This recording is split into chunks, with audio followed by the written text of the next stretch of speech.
What's up, guys, and welcome back to the Tim's Sports Talk. And today we have a raw film review of the Christmas Eve game, Washington versus San Francisco. We already know that San Francisco won 37-20. But I haven't watched a single play from this game. I haven't watched any highlights. I didn't get a chance to watch the game. I was on my cruise. And we're just going to watch this fresh eyes and just hop right into it. Let me get the chat going here. Hold on. Make sure we're all squared away with the chat. Let's go ahead and manage on. Boom. Boom. We're back. What is up, Peter? What up, Talk? What up, Yuki? I can't wait for this. Wait for you to see the film. There you go. You're here for the film review because, of course, we're watching your... Oh, turn my mic up a bit. Okay. How does that sound, Yuki? Does it sound any better? You let me know. You let me know, Yuki. That sounds any better. All right. Got my water. A little more. All right. How about now? Does that sound pretty good? Peter says a little more as well. I turn it up a little bit more. I even just did it a little bit more for you guys, so hopefully that sounds okay. But thank you for letting me know. I always appreciate, as long as you're not trolling me, I guess. J-Rabbit, Mr. Play calling this last game. Do you believe Chase is as good as advertised? We'll find out today. I have not watched a single highlight. You know, I've heard great things about Chase Young, though. I heard he was the highest defensive player, or maybe the highest rated player, period, for Washington this week, which was awesome to hear. I heard he made some good plays, and that's awesome. Needs a little more, for real. What if I do this? Does this sound any better? Hold on. Hello, hello, hello?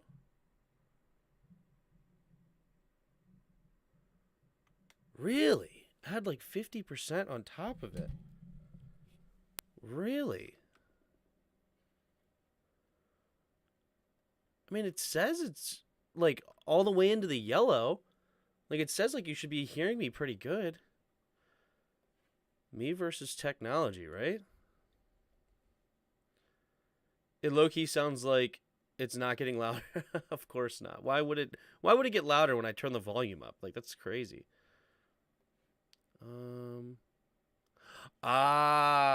There you go. Maybe let me double check this. Hold on. How does that sound? Does that sound better? Hey, Tim, can't wait for you to break down this game. Thanks, man. What up, Just Know? Tim, who do you think is going to start at QB this weekend, and who do you want to start? I believe it's going to be Carson Wentz, right? And that's fine with me. I would rather just go straight into Sam Howell, personally. But, okay, yeah, you know what? When my computer restarts, which, of course, I was gone for a week, apparently it went to my microphone on the camera instead of the microphone in my face, you know? Why would you go to this mic? Excuse me. So, I think that was the problem. I think you were hearing me through the camera mic instead of hearing me through this mic. What up, Just Nope? It low-key sounds like you're not getting louder. That is funny. All right. Hopefully that sounds pretty good. You know, I'm going to turn me down a little bit over here, too, because I don't want to get too loud and where it, like, maxes out or whatever. Okay. Hopefully you hear me okay. All right. So let's go ahead and switch over to the film breakdown screen. We got the film up.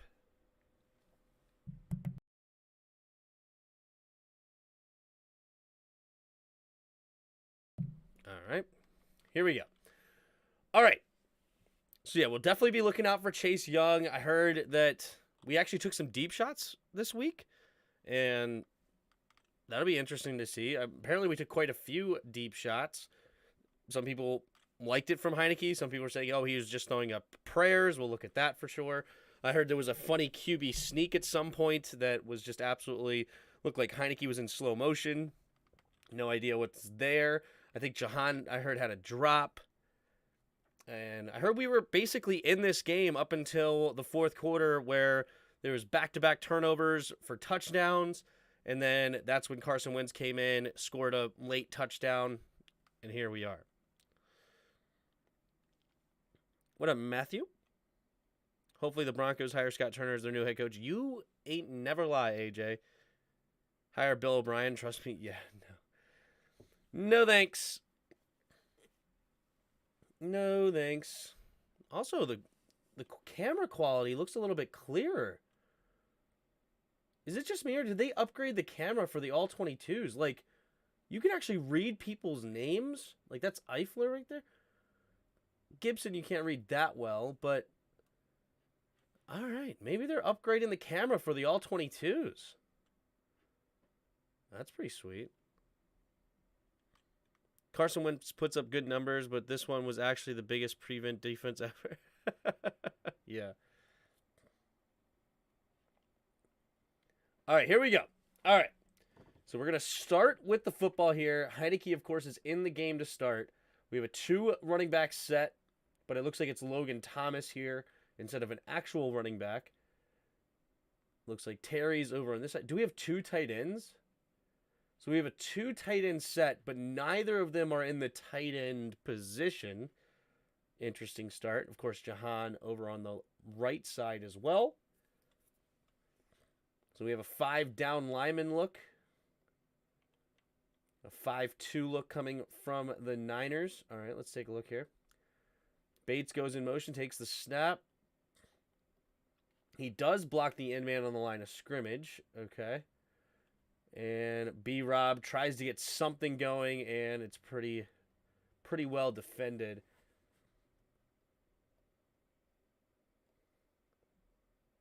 Man, both their tight ends essentially missed this block, unless it was supposed to be an outside run. Like, come on, Bates, where's the clean-out block here? You know, he undercuts it, true.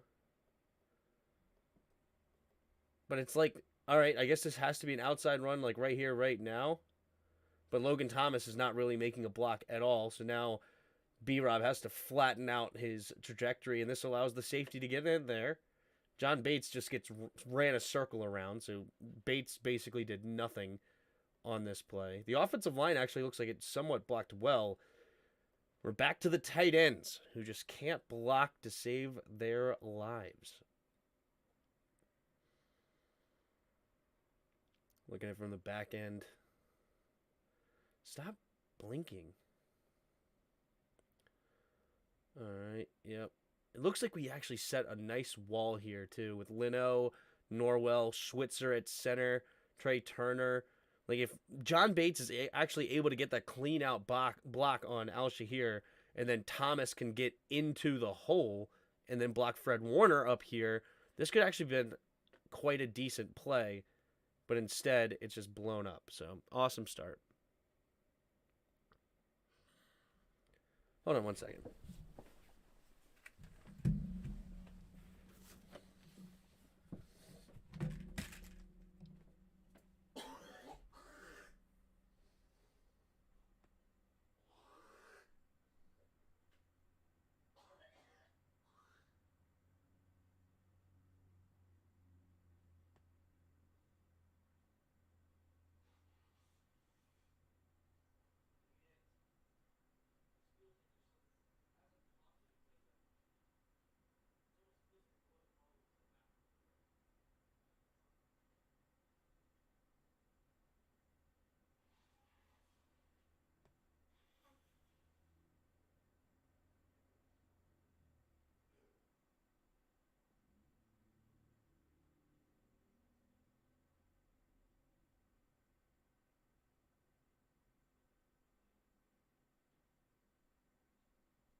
All right, sorry about that.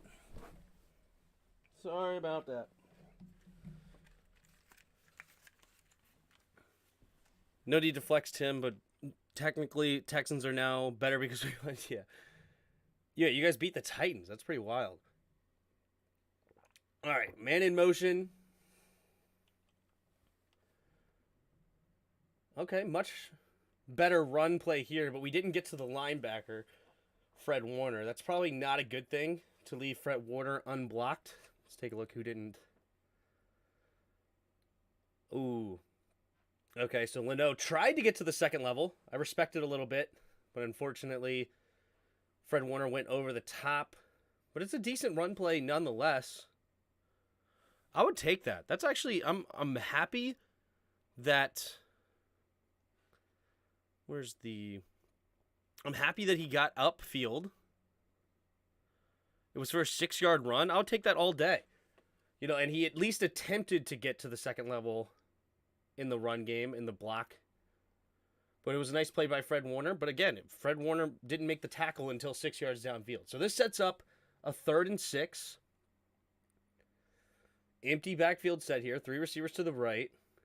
They bring 4. It's man-to-man defense. So this is Terry. Okay, I respect it. He's looking at Terry's way. Hufanga is right here as well. I mean, can we look backside at all? Like, when you see Terry in this, like, we can't go backside after you look off the safety? Okay, there he goes. All right. Took him a little while to get there. Oh, and Jahan doesn't make the catch. Honestly, he should have gotten there quicker. I'm like, all right, it's not there. It's not there. Like, at this point, I feel like we already should be looking backside here. And then he already has won the route. Like, it took him way too long to get back here. And then it's just severely underthrown. Oh, that sucks. Bad throw, yeah. I'm sick of the low snaps. Yeah, we're on our 5th string center, so what do you expect, right? NFL sack leader Turner, empty sets are excellent. Yeah, no chip help for your struggling tackles this season. Absolutely. But at the same time, okay, you know what? It's an empty backfield set, but at least Logan and Gibby are here to chip if need be, and I think they actually do. So I'm not going to hate on this too much. If Logan does chip here on Bosa and slow it down for Lucas, I'm actually okay with this play. Yeah, he does. And that's perfect. That's exactly all we needed. So I'm not going to complain about that at all. And Heinecke had time here, right? He just stuck on the left side too long. His eyes already, like, that was covered up. Both of these guys were covered up. His eyes should already be to the other side. And then he's not set to throw that way. Jahan still needs to make that catch. I mean, it's not a great throw, but it's a very catchable ball, especially on that angle. Like, Jahan needs to make this catch 10 out of 10, right? Adjust for it. You're right there. This should be an easy catch. And then he's probably going to the house because he's probably outrunning that dude to the end zone. Very unfortunate Jahan couldn't come up with that. Heinecke, though, I think needs to get to the backside faster. It's always the easiest catch you drop, right? I remember they said the sun was in Dotson eyes and he lost the ball in the light. I understand it. You're a first-round pick. I need you to come down with that. I understand it. I get it. There could be sun in his eyes, and I'm not going to say it's not going to affect you at all, but come on, dude. You got to make that one. You got to make that one, in my opinion.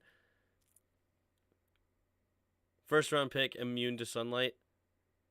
I'm not saying he's immune, but I mean that hits you right in the hands. You see the ball somewhat. Yeah, okay, maybe the sun's blocking your eyes a little bit, but you saw the ball. Like, you should be able to come down with that one. That's almost like worthy of being caught eyes closed. It was right in the breadbasket. You can see by the shadow placement, the sun is right there. Yep. Don't tell me you would catch the ball with the sun in your eyes, Tim. That's about all I did right was catch. He has to already find the ball because it's severely underthrown. Oh, 100% bad throw. I said that by Heinecke, and he was late to that backside. He should have already been backside based on the coverage of that play, and Heinecke totally made that much more difficult as far as the body control. But he already did all the hard part, right? All the hard part was before. Now he's open. The guy's by, and you're here. Just come up with the catch. You did all the hard parts, right? And then you didn't come away with the catch.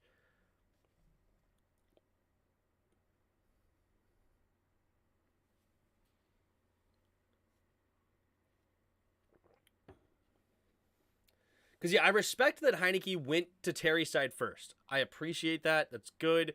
You should be looking for your number one target. He was double teamed, so he's not there. Who do you think should start next Sunday? It's going to be Carson Wentz. Who do I think should start? I'm fine with Carson. I would rather go to Sam Howell now, is my opinion, because I would like to see what we have in him. But I understand we're in a playoff contention, so go with the vet. Stronger arm. Because Carson Wentz probably would have done very similar for everything Heinecke did on that play, except his arm strength would have been enough to recover and still get it downfield, right? So that's the difference in Heinecke and Wentz. Usually Heineke's better at understanding this offense. This offense is he's been in this offense for like 4 years. He's been with Scott Turner for several years. So usually he understands where he's supposed to go, and he can read it a little bit faster than Wentz being in a new system. But now he's reading slow for some reason, and then you don't have the arm strength to recover. So not a good look there for Heinecke. Takes the snap, fakes the pitch. Oh, nice play.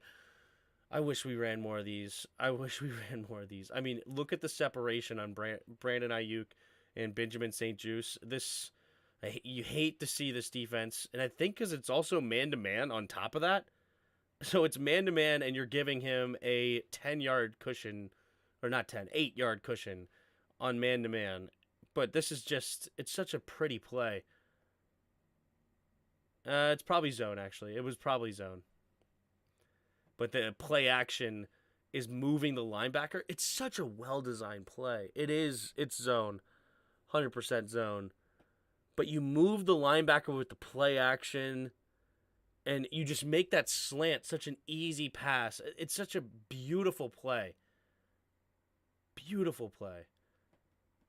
Oh, wait a minute. Who's this? Who's that right there?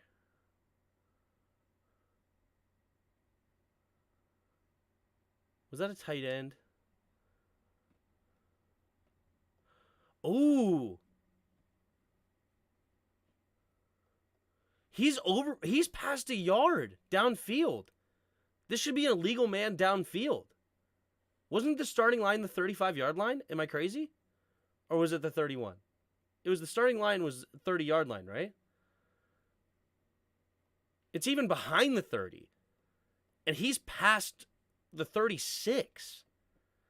Can't get the call, huh? Can't get the call for us? Can't get the call. Ball just got out. He's past a yard downfield. Illegal man downfield. Can't get it. All right. But anyway, still beautiful. If he stayed behind that line, this is a beautiful play design. It's the Kyle Shanahan way, dude. It's so nice. Love it, love it, love it. Look at God, the refs missed that. Yeah. If we lose Sunday with Wentz, we should go to Hal. That's technically not true, Peter. We could still get in the playoffs. You're going to see Wentz the rest of the way. That is going to happen. You asked me what I would do or what should happen. I think Hal should play.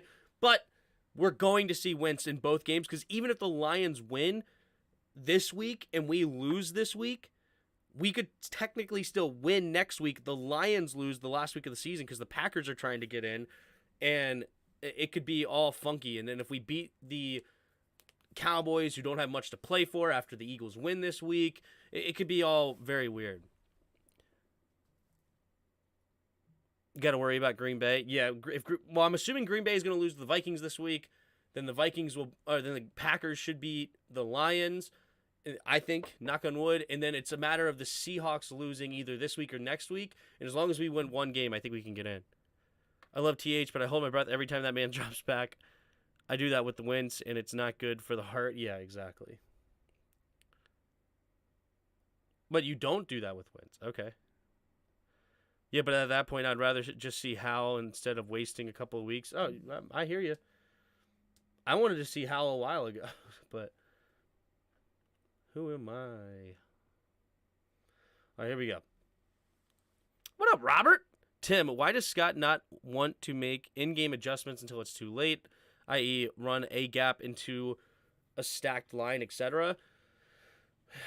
He is not a very good OC, and it's unfortunate because we have weapons and we have some ability, but I don't like his play designs. Very rarely do I drool over a play like I just did for Shanahan when it comes to Scott Turner. It's a weird play. Never get to the linebacker. Somehow they didn't block Mayo. Something went wrong. Here we go. Play action. Rolling to his right. Now steps up. Holy, what in the world was that? I don't even know who he's looking at. Kittle. Okay, he saw Kittle late. But the defensive line got some pressure. Who got that pressure? You love the Scott Turner play in the Dotson TD? Ooh, okay. Scott did start running Brian in the red zone. I'll give him credit for that. Oh, no. What happened? What happened here? Oh, my goodness. Oh, my goodness. Come on. Quit being so slow. Quit being so slow. It's a shame he did it against the best defense in the league. Yeah. One of the best run defenses in the league with Fred Warner, Al-Shahir, Bosa, and the rest. You'll love the Scott Turner play in the end zone. Oh my gosh! What are you doing?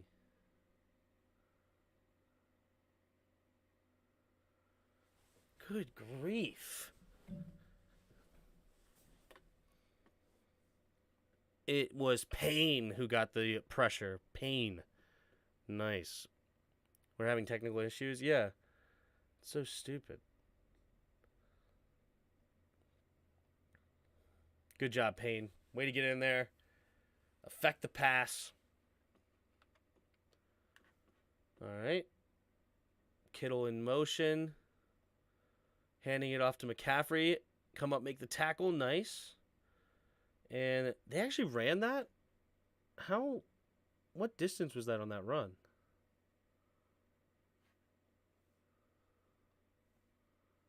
Christian McCaffrey for 3 yards. Oh, it was only 2nd and 10. Okay. Only 2nd and 10. That makes sense. I thought that was 3rd down for some reason. I thought there was a run play, then the incomplete pass, then another run play. All right, here we go. Takes the snap. And that's Derek Forrest. No, it's Bobby McCain. No, it was Forrest. It was Forrest, yeah. One-on-one here with Kittle. Welcome to the NFL, big boy. Welcome to the NFL. Very veteran move to get a slight push-off, but nobody's calling that ever. It's definitely a push-off, though. Clearly extends that left arm to get the separation. Forrest loses his feet. Just runs away with him after that. Yeah, that's like never getting called. Never, ever, ever, ever getting called. All right. Pitch play to the left for the rookie. He's going to get 6 yards. Nice tackle there by Derek Forrest. Nice Nice to get a play right after you get kind of torched by Kittle. Why do you keep freaking blinking in and out? It's so annoying. All right. Such a terrible website. Handoff up the middle here. Gonna get a gain of 3. Not much. Not much. I wish I could stop it from... I don't know why it's doing that.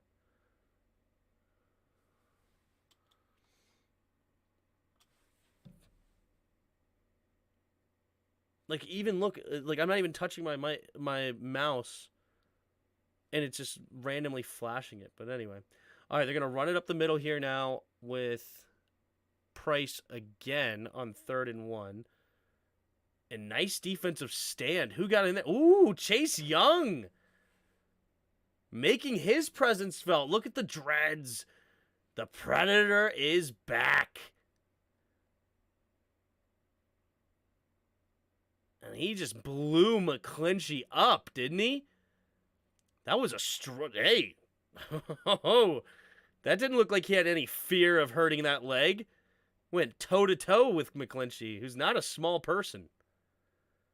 On this 3rd and 1. Just blows that up. And so does... Who was that? Ridgeway or Allen? Who else was that in there? Was that Allen or Ridgeway? Allen. Allen blows this up as well. Nice. That's some great defense right there. Sets up a 4th and 1 now.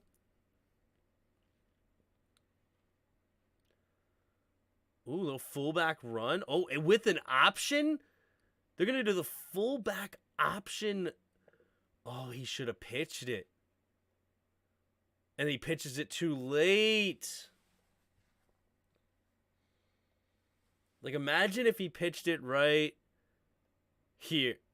As soon as he breaks down, pitch. Right? As soon as he broke down, pitch it.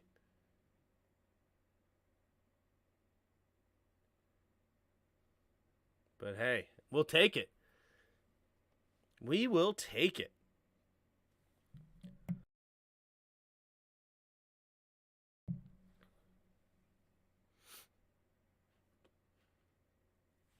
People that say Scott Turner's play calls suck are idiots. Half of Scott Turner play calls are used by some of the best offensive minds in the league. It's Scott Turner. It's not Scott Turner. It's the player's fault. I don't know if I completely agree with that.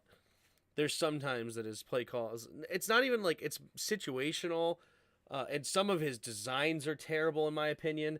Of course, not all of them. It's not every single play because it's a copycat league. You're going to, of course, do some plays correctly. I mean, it's not like he's doing power O like a, wow, what an idiot. How dare he do power O? He's such a terrible play call. Such a terrible play call he's doing, or, some standard mesh concept or route concept.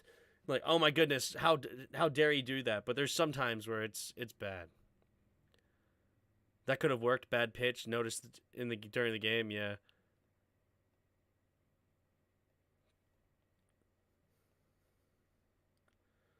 Okay.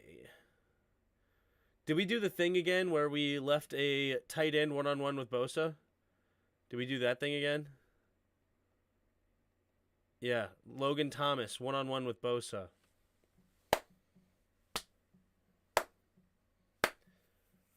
Oh, yeah. See, that just, it needs to be, we need to have the check, run backside. Check. check.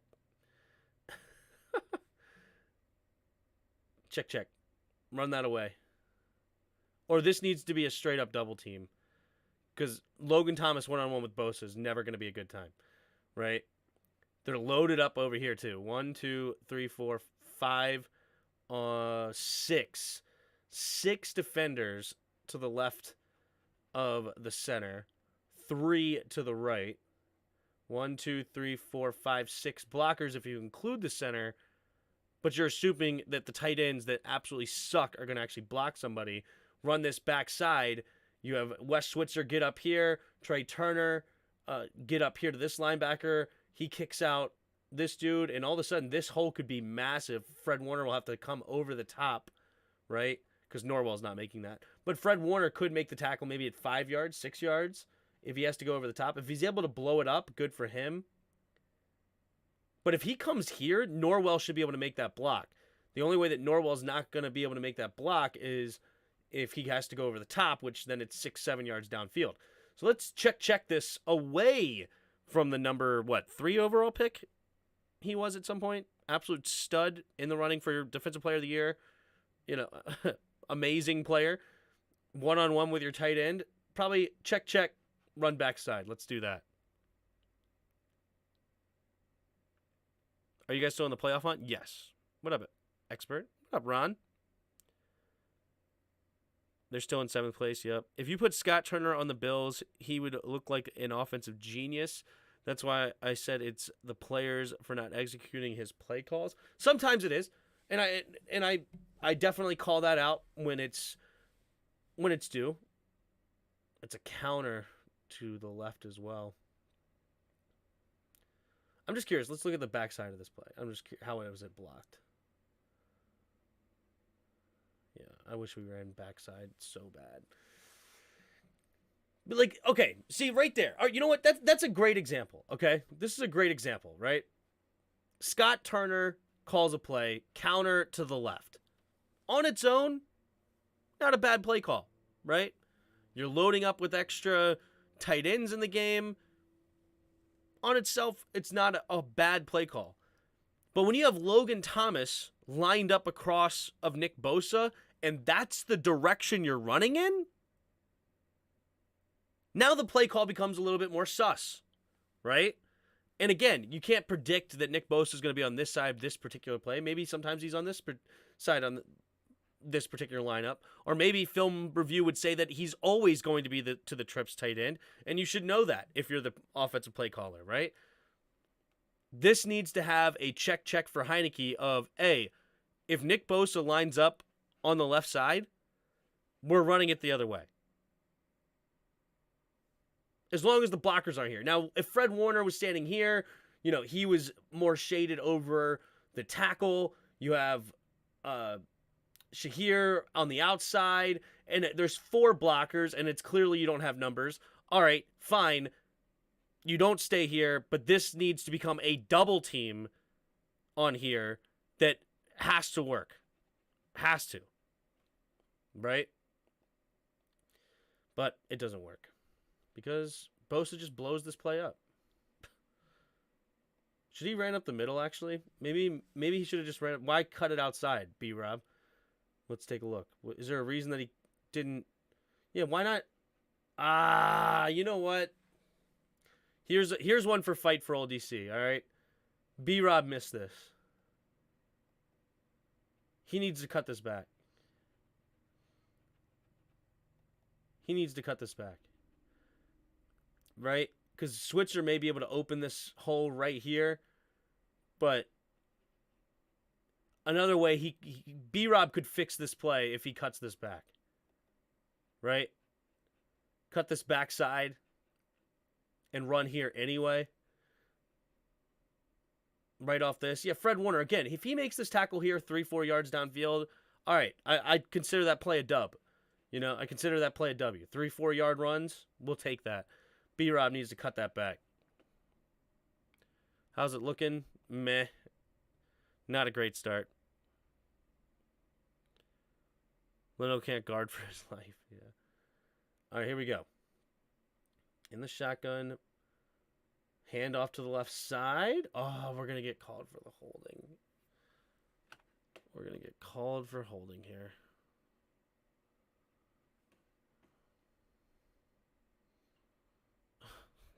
Just horrible. What are you doing, Leno?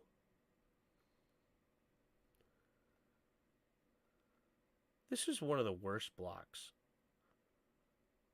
Everything about this block was so bad. And then on top of that, he held. He gets no push to create this hole. Right? None whatsoever. Switzer's also getting blown up. But there's no push to get him out to help create this hole. Switcher's just getting destroyed. Does Norwell help him at all? Oh, gosh, Norwell.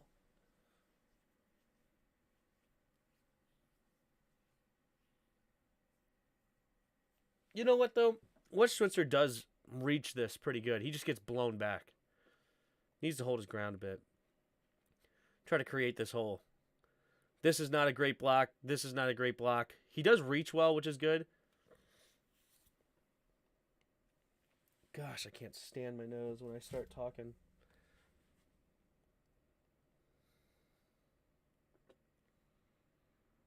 Could have run up the middle, yeah.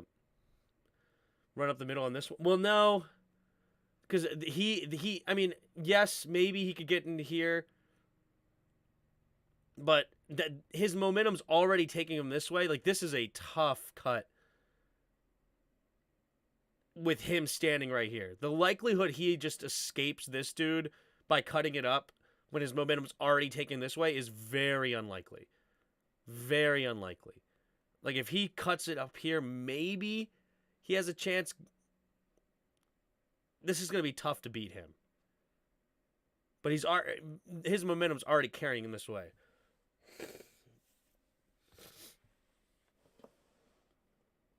That one's tough. The last one he should have ran up the middle a little bit better, but that'd be tough to run up the middle. All right. Heinecke, delayed handoff. Just trying to get some of those penalty yards back. The Pro Bowler makes the tackle. Hufanga.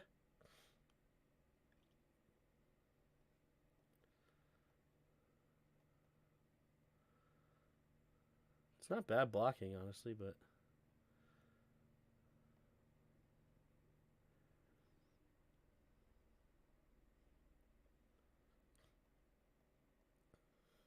Logan actually gets up there and makes a block. That's good. I feel like B-Rob's doing a little bit too much happy dancing back here. Am I wrong? Use that downhill body of yours, right? And make a play or make a decision. Like, what was that cut? What was that cut right there? He does a cut that he doesn't need to.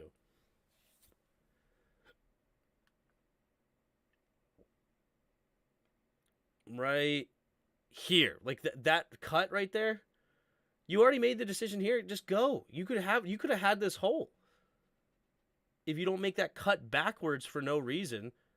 That's like when you hit in Madden where you accidentally hit the right and you're like, no, I wanted to actually go left, and then your player still goes left anyway, and then you try to go back to the right.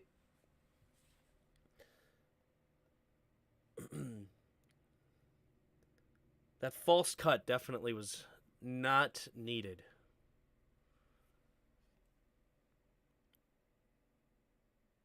He's a run stopper, not a good pass coverage. He's been getting exposed, so I don't know about that. He was responsible for last week's touchdown and this week's. Talking about Hufanga. Hufanga. Pocket collapses. Heinecke gets out of the pocket, and he throws it deep. Oh, dangerous. Should have been picked. What was this? 3rd and 13, so he couldn't have ran for a first down. He does a good job to escape the pressure, though. Oh, hold on. I got to go back and look at this.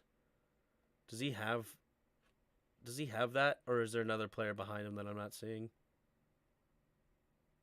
Because that was just a horrible throw. Like, I don't even know what he's looking. Like, who's he trying to... I mean, I know he's true. He has Logan.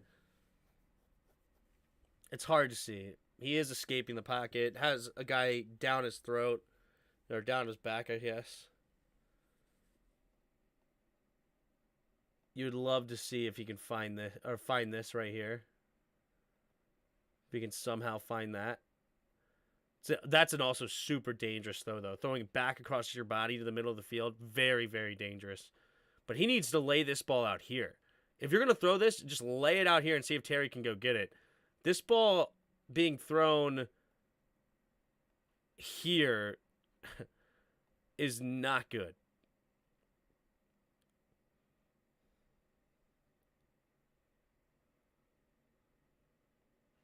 Yeah, this thing needs to be laid out way out here. Where does it end up going? Yeah, it doesn't even quite make it to the 45. And it's way too far inside. Like, this thing should be way out here. Or even if it's at this line, it should be out here. You know, but I would even say deeper and outside so that safety doesn't get there, where only your guy has a chance at it. That's a very dangerous throw. Good on Heinecke to even buy a little bit of time, but you can't buy time and then dang near throw a pick. DRG was Tim was at the cruise, so he couldn't watch it. Yes. Wait, have you seen the game before? Nope. Have not seen the game at all. Should have been picked. Yep. I like him, but he's a liability at times. I gotcha. They got away with its through drop picks. There. Seems like he picked it up eventually, though. So the first two drives were a bit shaky, but I remember his stats at one point were pretty dang good. He only had like 3 incompletions, I think, at one point. Like 14 of 17 or something.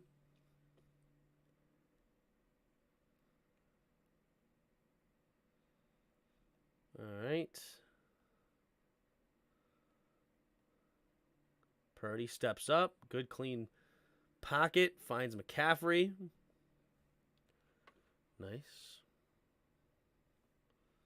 What, did they get called for holding here? Why is this play? No, never mind. Okay. We're going to get a sack here soon. Nice. Oh, my goodness. This is scurry. But Payne kind of recovers. He fills in this gap after. Makes a QB pressure.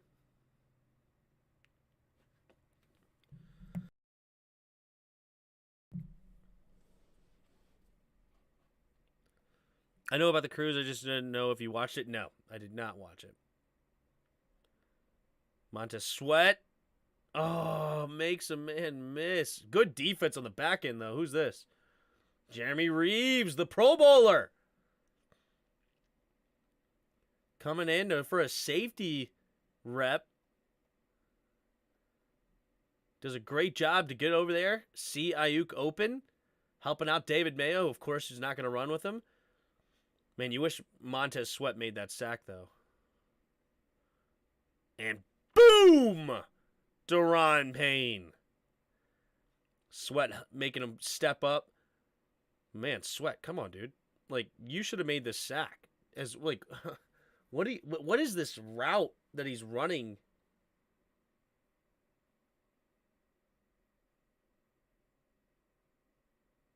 Sorry.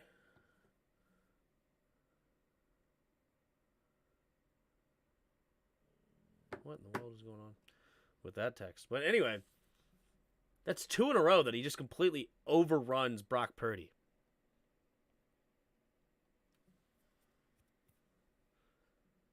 What up, Jan? All right. They could do the 2 QB thing. Meh. Oh, we're going to get a return here by Milne. Frisky. I like it. Makes the grab. Doesn't return it big, but does get a couple of extra yards from it. I respect it. All right. 2 receivers to each side. Motions one over to the left. Looking. Quick throw to Logan. Okay.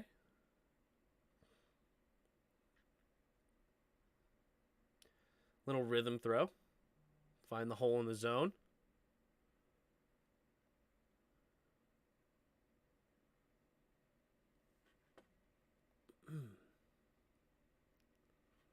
Just a simple gain of 3. Basically like a run play. Okay. Turner in motion. Single back formation. Handoff up the middle. B-Rob doing a little dancing again, but this time he does find the whole back side. You know what? What did I say on that first drive? He should have found that cutback lane. It looks like they went to the sideline and said, B-Rob, look. Look for the cutback. You had it there. All right? Comes on the field, very first run. He finds the cutback lane. This is good coaching here because I believe that this is something that he's like, he probably should have just hit the hole. So it's funny. I think he was overcorrecting himself, like, oh, now I need to look for the cutback lane, and he doesn't find the simple hole that he has. Oh, wait. Missed block. Okay. I still don't think he even looked at that. But it happened to be the right call because whoever this is just completely whiffed on their block. So then he goes all the way backside, finds a nice crease.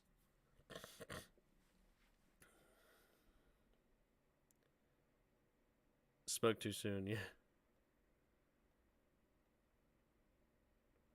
All right.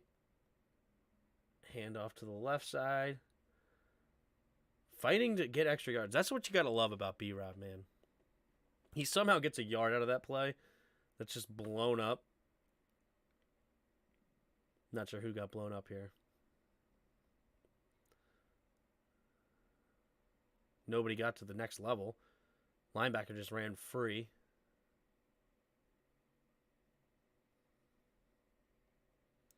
What is Leno doing? What are you doing? Why are you running away from him? You got to go block this dude. What is that?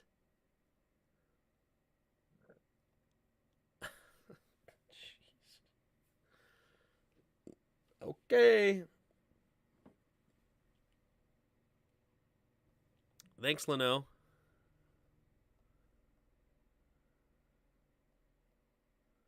Oh my gosh. Oh, he kept it on a play action. Okay, I was about to say, we just not going to block this dude? Correct. We're not going to block him. He's going to get fooled by the play action. So there you go. Oh, it's not a play action. It's a QB keeper. Nobody's looking for the route. Ah, so he had a little read option. So we still lose some yards on the play. So good for Heinecke to pull it. Hold on. But hold on. Like, why is he unblocked? This is not the unblocked man. This is a straight up run play. How does this guy just go unblocked? 96. This guy should be the dude unblocked. He's the end man on the line of scrimmage. If this guy chases down the line for the running back, Heinecke keeps it. If this guy stays outside to contain, he hands it off to Gibby. So this guy needs to be blocked. Whose responsibility? Holy moly. He just makes Leno and Norwell look like complete donkeys. Jeez. How do you not block the D tackle?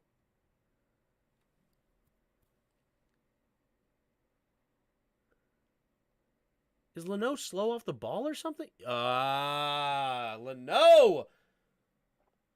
Do you not know the snap count? Look at Leno. Look at everybody else.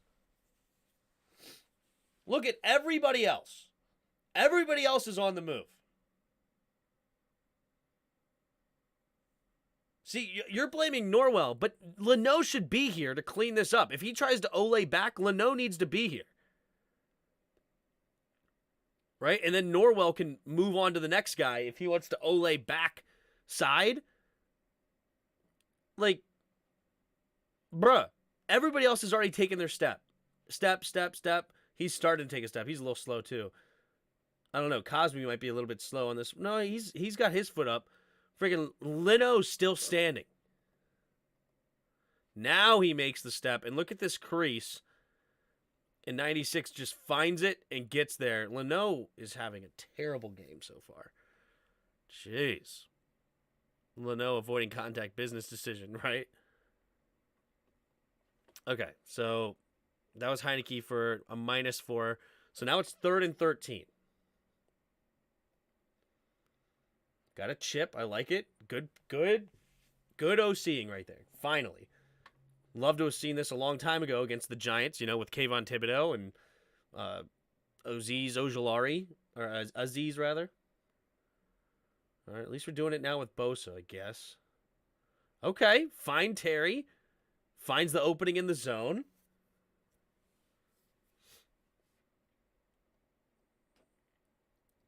Decent. Oh, gosh, he could have got called for holding here. He's like bear hugging him.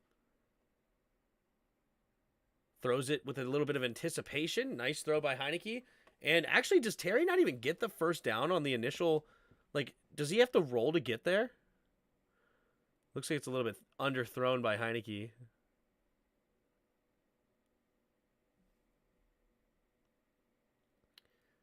Gains 14.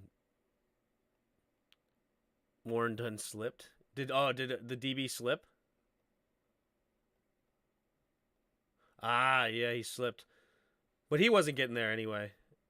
But he could have stopped him from potentially getting the first down if he didn't slip. That's true. But it would have been a catch.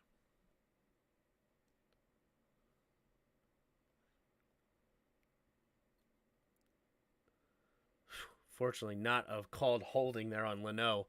Leno was terrible, or at least to start this game. Obviously, we have a lot of game left.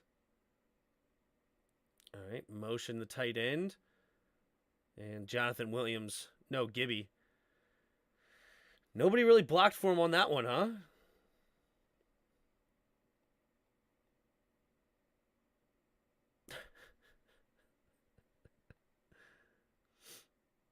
Oh, come on, Bates. All right. I'm sick of the Bates hype. I'm calling it right now. I'm sick of the Bates hype as a blocker. I am sick of the Bates hype.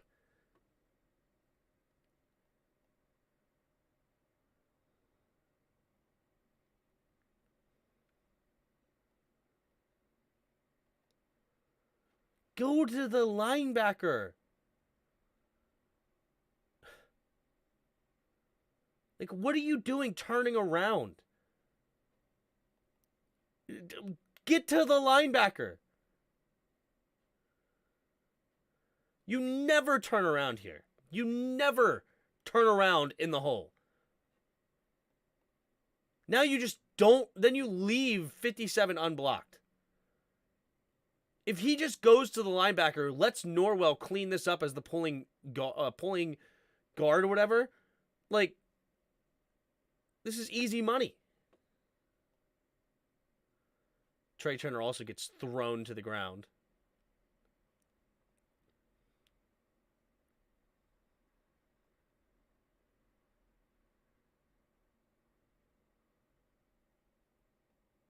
Cosme also misses his block here. He's actually the one that's supposed to be on 57 here.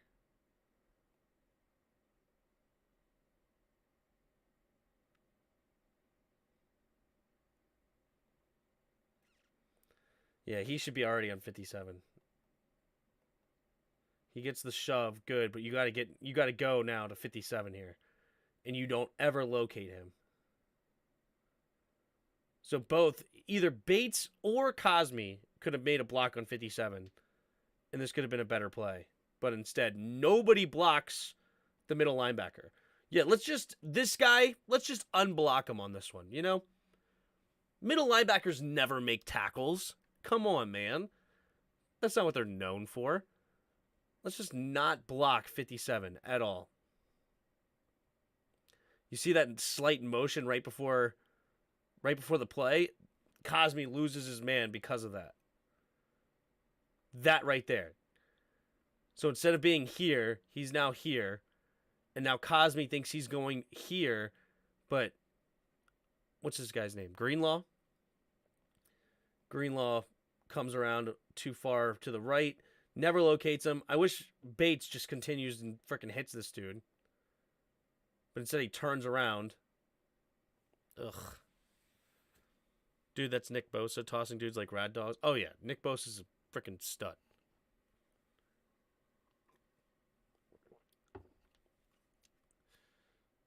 I love having my tight ends one-on-one with Nick Bosa. Yes.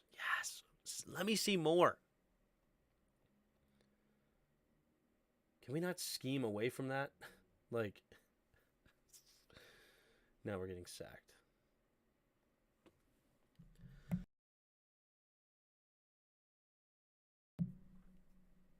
But we get a fortunate defensive holding call. Okay.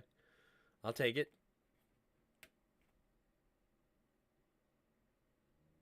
Who's the defensive holding call on? Willis? No. Ward. Let's look at Ward.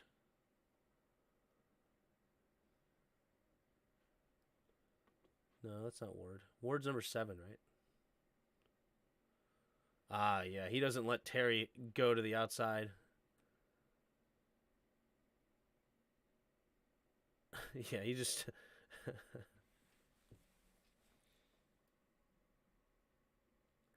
Yep.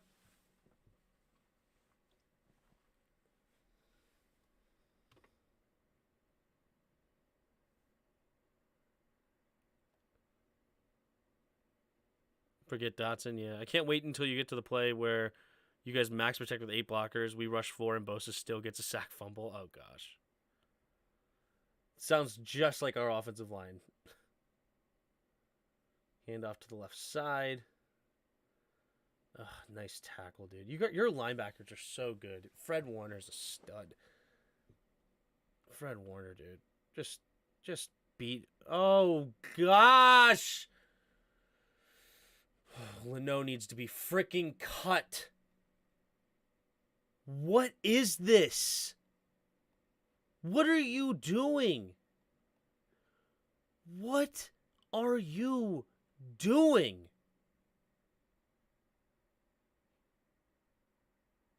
It's a zone run. Why are we blocking this like you're man up? Why are you... Why is this a thing?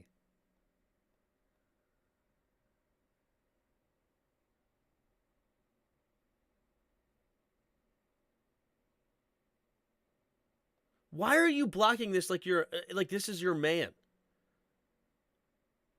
Like, dude, run.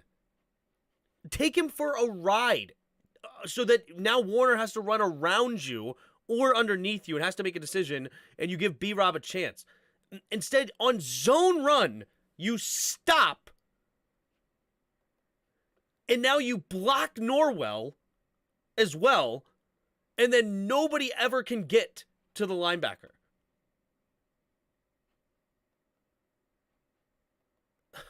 It's so bad.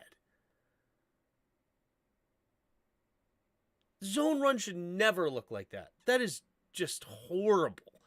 Leno, oh my gosh. You don't turn around and stop when you're the outside man. You got to keep going. You don't have a dude pulling around you. This is not, there's no pulling tackle or, pulling guard around you or pulling center. Jeez.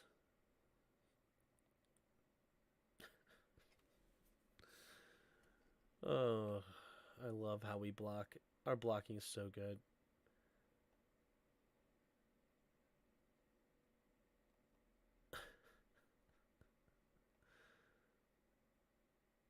Just never pick up the stunt. Never pick up the stunt. Why would you do that, Norwell?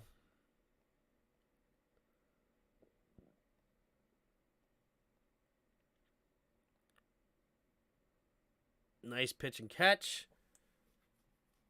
Some soft coverage.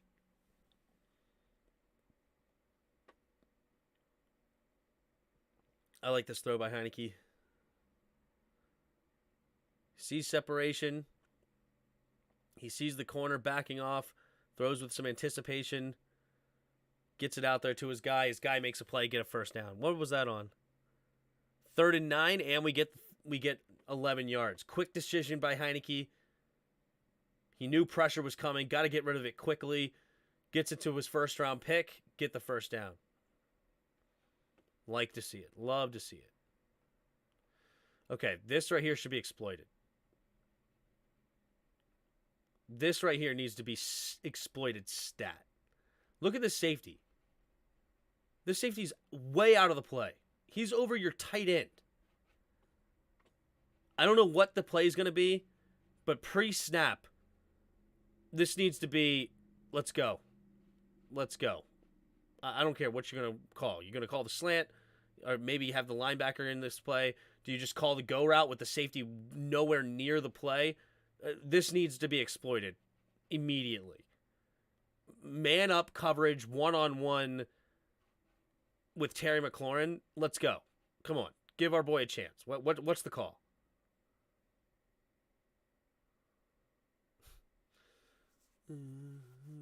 Just run it. Just run it.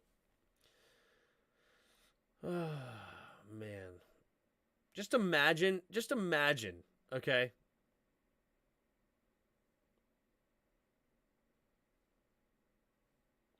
That's Charvarius Ward. This dude's been locking down the best receivers all year. I do not. This is Terry McLaurin. He slices and dices the best corners in the league all year. Gilmore, Jair Alexander. Who else have we played? Patrick Peterson's old now with Minnesota.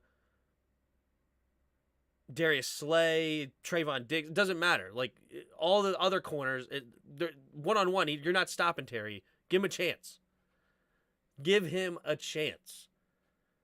Imagine if this was Aaron Rodgers and Devontae Adams. You're telling me this is not a pass? With the safety all the way over here?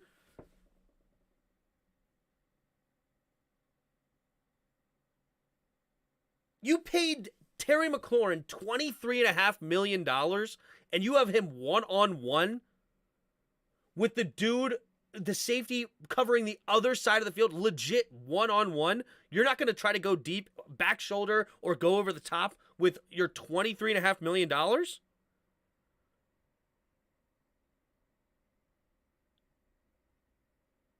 Shut down DK Metcalf the previous week? I don't care. Give Terry a shot. Prove it. Prove it that you could do it against my guy that I paid $23.5 million a year to. If this is Devontae Adams and this is Aaron Rodgers, this is a back shoulder fade, first down, move it. If this is freaking Ben Roethlisberger, Antonio Brown, throwing it, first down, move it. Like, come on, man. You pay a dude $23.5 million and you have one-on-one with the safety way over here and you don't go?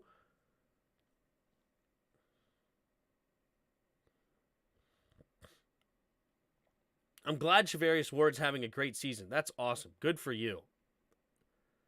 I'm giving my boy Terry a chance. You're going to have to prove it that you could do it against my guy before I don't go your way. I ain't scared of Charvarius Ward before the game when it's one-on-one with Terry McLaurin. If it's one-on-one with De'Ami Brown, all right, fine. I trust you, Charvarius. We're not going to attack that. But my $23.5 million man, yes, please.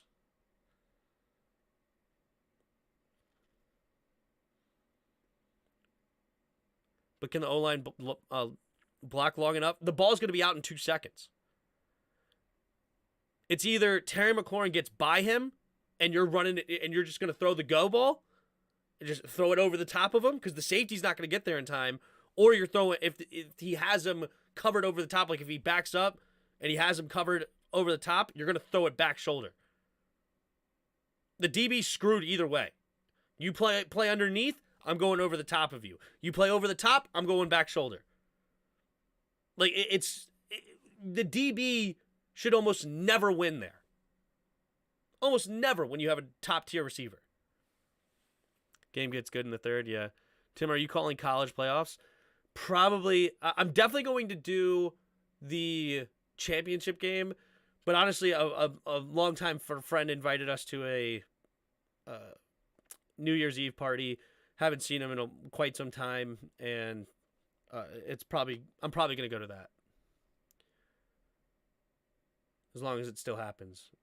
If they call it off because somebody gets sick, COVID or something, and I'm home, then I'll definitely do the game. But if that party stays, then I'm going to go to that. Nice play here. Hold up. What's this? What's this? Little pitch play. Hold up. Who's this? Somebody actually blocks Bosa? You get a gold star. Who is that? De'Ami Brown? Hold up. De'Ami Brown does better than any of our tight ends on Nick Bosa? Granted, it's just a simple seal block, and the play really beats him, but let's go De'Ami, baby. De'Ami Brown blocking one of the Defensive Player of the Year candidates. Hold up. That's a good block. He gets thrown at the end, but he held his own for a half second. Plenty long enough to get B-Rob out to the edge. That is a great block by De'Ami Brown. Good for him. Is like he shouldn't have to block. He should just pass catch? Right. Tim, Washington game days aren't the same without you. Thanks, Noah. I appreciate the kind words. We'll be here the rest of the way. And I told my wife no more vacations during the season. That's not happening anymore. All right. Samuel in motion. Hand off to Gibby. Just get what you can. I saw Gibby had a bad yards per carry, but it looks like we didn't block for him whatsoever.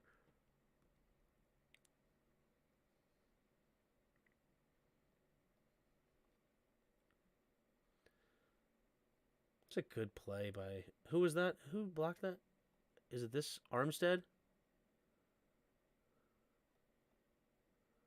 No, it's 50. Who's number 50 for y'all, Yuki? He made a good play there. Held his own. Facing that double team. Stayed in there, split it. Didn't allow that run to get anything going.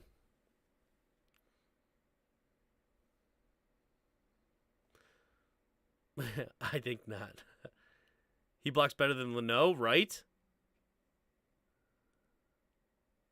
Ooh, Heinecke getting around the edge.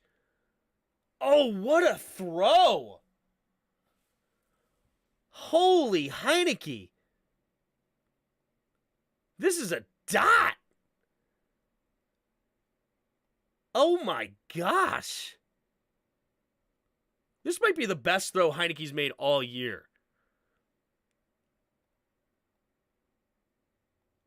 That is a dot. Greenlaw tries to make a play on that too. He dang near does. This is a great recovery here by Greenlaw. Dang near does, but that is a perfect throw. And he somehow gets around Hufanga here. Somehow. Great fake to make Hufanga go a little bit, his angle not very good. A little bit too down. Then he spins off, has time. This might be Heineke's best play of his career. He does everything pristine on this play. Look at the fake.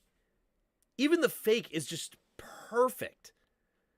Because watch Hufanga right here. He has a free run at Heinecke on his backside. But this fake forces Hufanga. He takes a little bit of a bad angle. And then that spin around, getting to the outside, throwing it off the side of his, just throwing it off balance. And just a perfect dot by Heinecke here. Look at it. He holds it. Just that little bit of hold takes that angle a little bit too downstream. Like if he immediately goes, this angle's completely different by Hufanga. Completely different. If he just immediately turns his head like he's going to roll out, that little hesitation forces Hufanga inside a little bit, gets to the outside. Now pressure's coming from Bosa, throwing it off balance, and just a perfect in-stride pass to Jahan Dotson. That is... everything about that play is top-notch. You literally could not have done that better. There is zero things you could have done better on that play. if you're Taylor Heinecke. That was just perfect. Great catch by Jahan on the other side, too. That's tailor-made, right? Now it's time to show Tim why we have the best defense in the league. There you go. He's actually pretty good throwing on the run outside of the pocket. Just look at those fourth down throws against Indy in the first matchup and against the Giants. Yup. Oh, that's just beaut.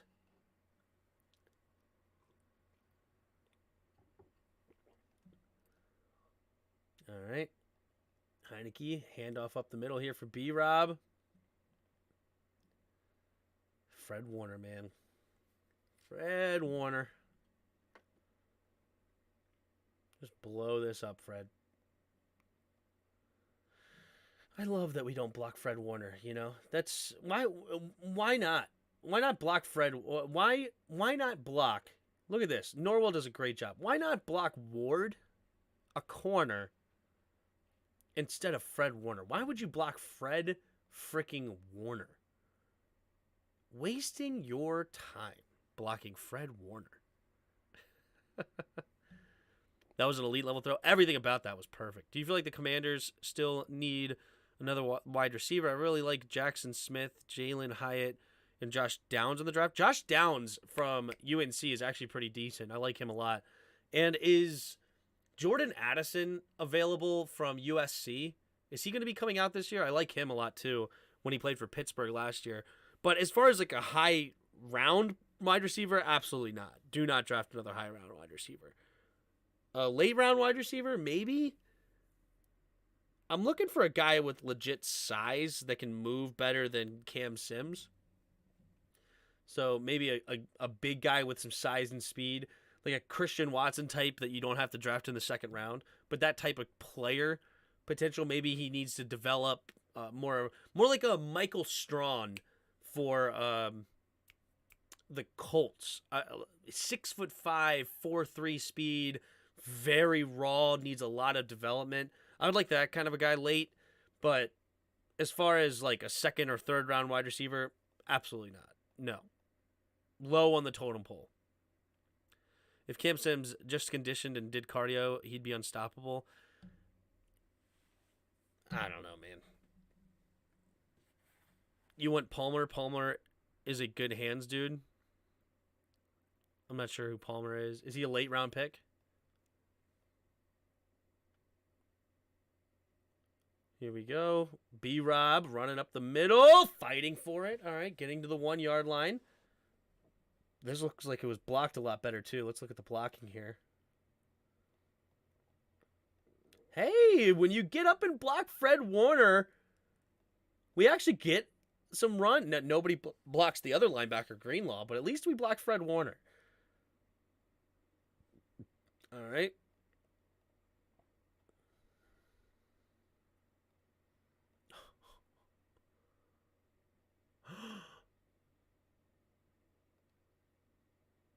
I gotta watch this from the backside.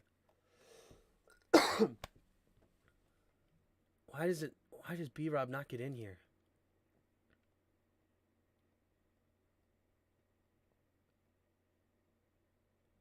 He gets tripped up by whoever that is.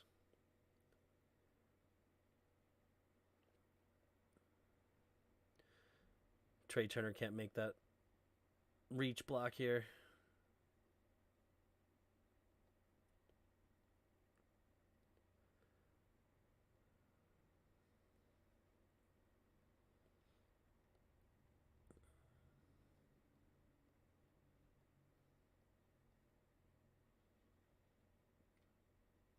I wish he kept running to the outside and just bulldoze Ward.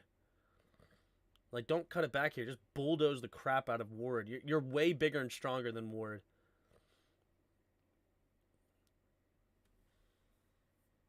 If he would have kept it outside, maybe we would have had a chance there. All right, 4th and goal from the 1 here.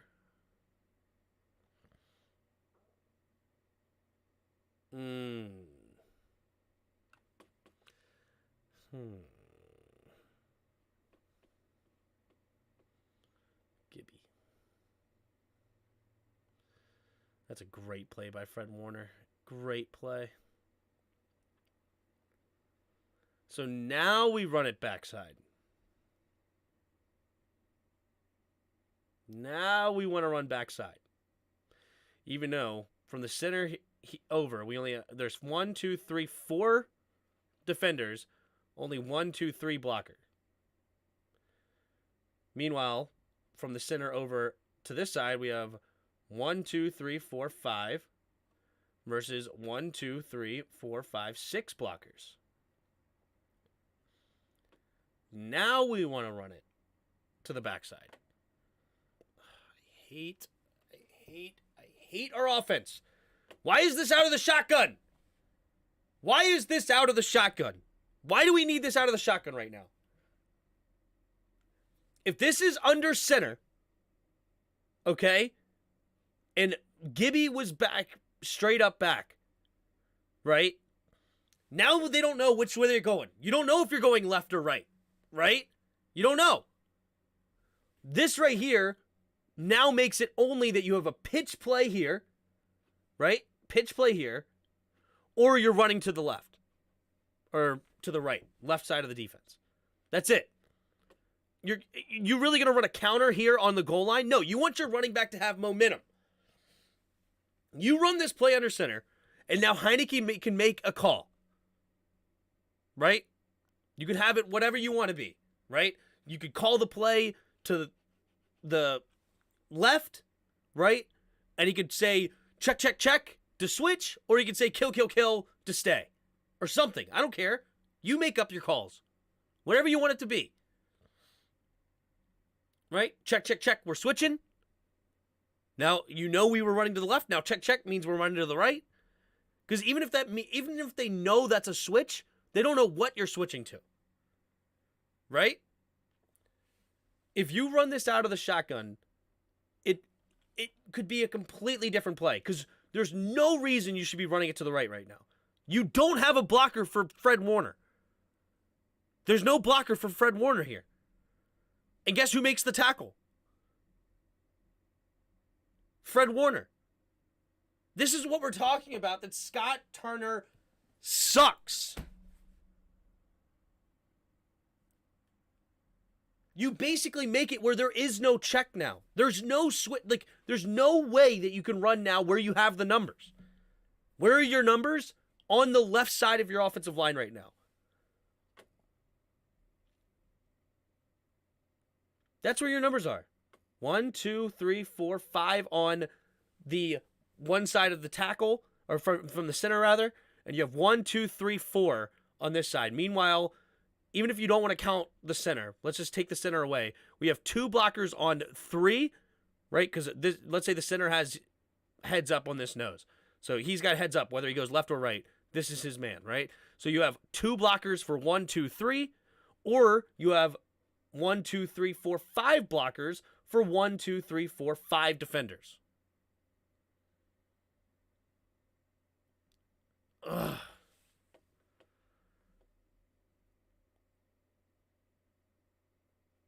But because we're not under center on this play, you can't make the change. It's so annoying.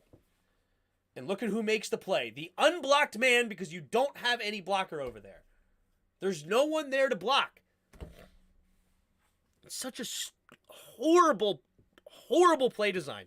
And you don't need to be fancy. You don't need to be fancy here. Why do you have De'Ami Brown blocking? Why? You're on goal line. Excuse me. This should be Sadiq Charles. This should be Nick Martin. And this should be your swing tackle. Whoever your swing tackle, or Sadiq Charles might be the swing right now. I don't care. Whoever it is. This should be Cornelius Lucas.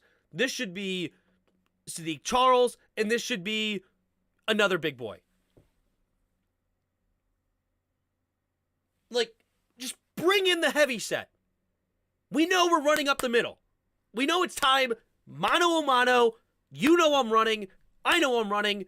Let's run. Stop me. There's so many bad things on this frickin' play. And also, you know what? We didn't do the film review here, and I didn't really go into my thing too much. Let me just go back a week real quick. on the final play or the second to last play against the Giants, where Terry McLaurin gets called for that illegal formation. You could go on and on and on about a bunch of different stuff. He checked twice, he was off the line, he's this, he's that, or whatever. You know I'm running up the middle. I know I'm running up the middle. We all know we're running up the middle. Why do we run up the middle? Because we want to force you, if we don't get it, we want to force you to use your timeout.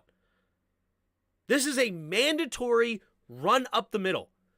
Why are we doing all this shift nonsense? Why do we have a ton of receivers in the game? Why are we doing a bunch of fanciness? Bring in your heavy set. Bring in everybody. You don't need to do any motions. Line up, mano a mano. I'm going to win. And if I don't, you have to use a timeout and we'll go for it on 4th down. We do all this nonsense and it doesn't work. Ugh, there's so much, so annoying. Fred Warner, unblocked, I'm going to do it one more time. Unblocked Fred Warner on the goal line. You might as well not block Joey or Nick Bosa either. Just don't block Nick Bosa. Don't block frickin' Fred Warner. They're two best players. Don't block them. Just leave them run free. Just do it. Oh, I hate this. Scott wants to trick them, yeah. Still hear Cowboys and Eagles fans, our team sucks. I wouldn't do that all game. It's just when it's obvious, when it's just timed to not trick anybody, just run the frickin' play up the middle. You're going to do that anyway. You know what you want to do. Let's call it. Like, look at this. Like, let me just see here. Hold on. Let's take a look.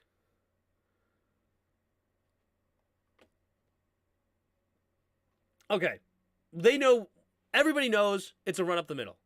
Everybody knows it. All right, so we're going to put George Kittle here. We're going to put our other big tight end here. And we're going to have Christian McCaffrey stand only 4 yards behind the line of scrimmage because we know we want to get him immediately up the middle. Everybody knows it, except for our defense, apparently, because why in the world would you go ahead and block up the A-gaps? Let's just leave those alone. We don't need to block the A-gaps. That's silly.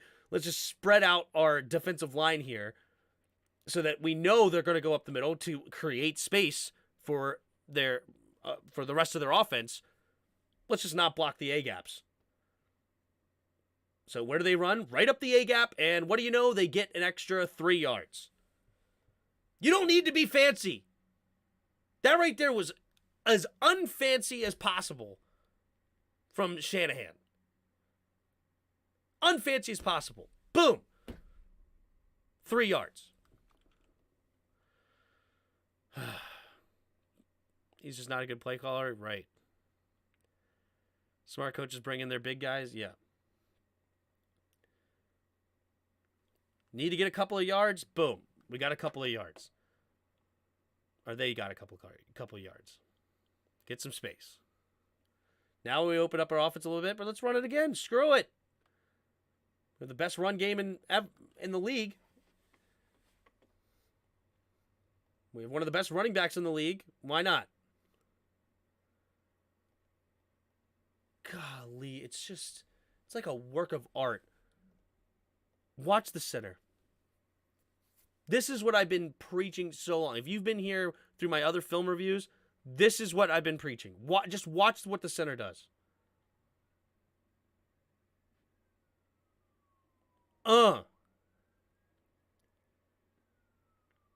see that? So, it's zone to the left, right? Everybody's going to go to the left. Everybody's going left, right? So what does the center do? He sets the D tackle, giving enough time for his guard to come and help clean up this. But look where his eyes are. Right to Mayo. Right to Mayo. So by the time he's ready to go by him, the guard's here to clean up. Now he's up to the second level. This is what I've been wanting our offensive line to do for so long, right? This is exactly it. Gets up to the second level, and now he goes and makes a block on the linebacker. The linebacker is now completely out of the gap because he's like, oh crap, I have to get over the top or I have to stay here. Either way, no matter what Mayo chooses, he's screwed because now Christian McCaffrey's going to cut it back because he sees the linebacker way over pursuing. And look at this hole on the backside. Nearly made the play anyway by Jonathan Allen. Nice try here.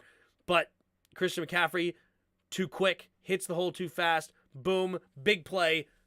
Gain of what, 10 yards. It's beautiful.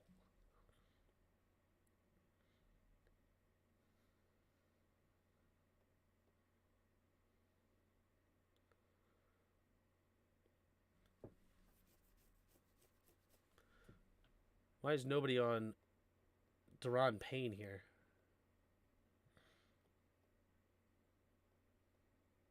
Deron Payne just throws that dude off of him. Let's go, Deron.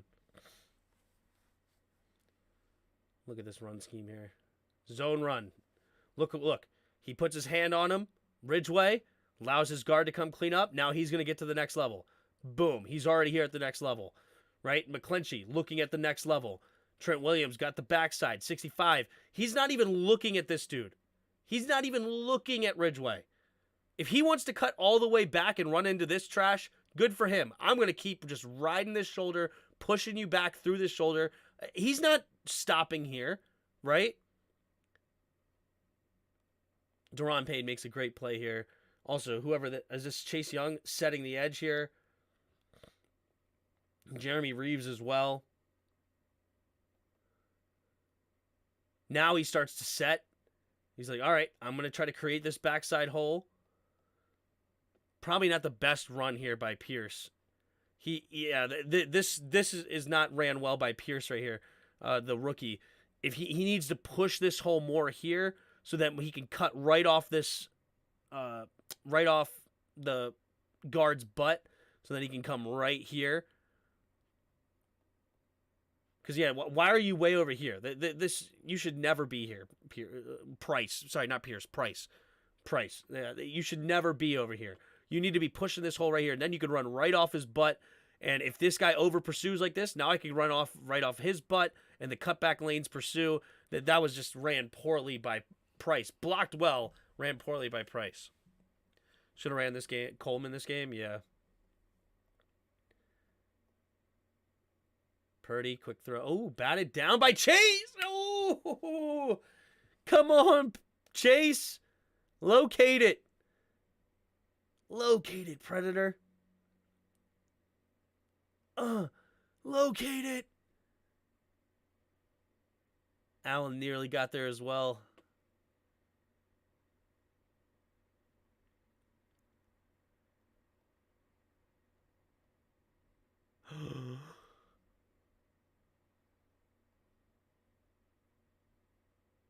Why was that not picked off, Jamin? Jamin, why is that not picked off? Why is that not going the other way? Jamin. Oh, why are you alligator arming it?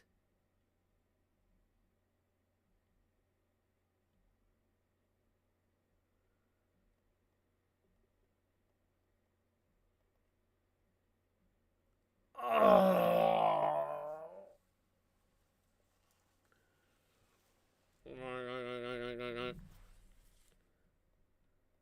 Why are you taking forever to look at the quarterback as well? You're in zone. What look, drop back in. Turn your body back. Oh.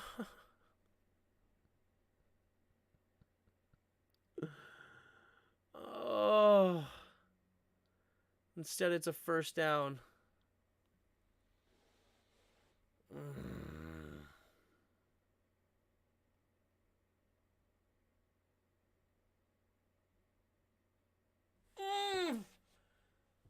Three plays that could have been picked off here. 3 plays. Chase Young's tip. Jamin Davis there in the zone. And now another tip. Oh, this frickin' football, NFL, man. Game of inches. Oh, man. It's like, oh. Nobody did really anything wrong there. It's just, it's so close to interception.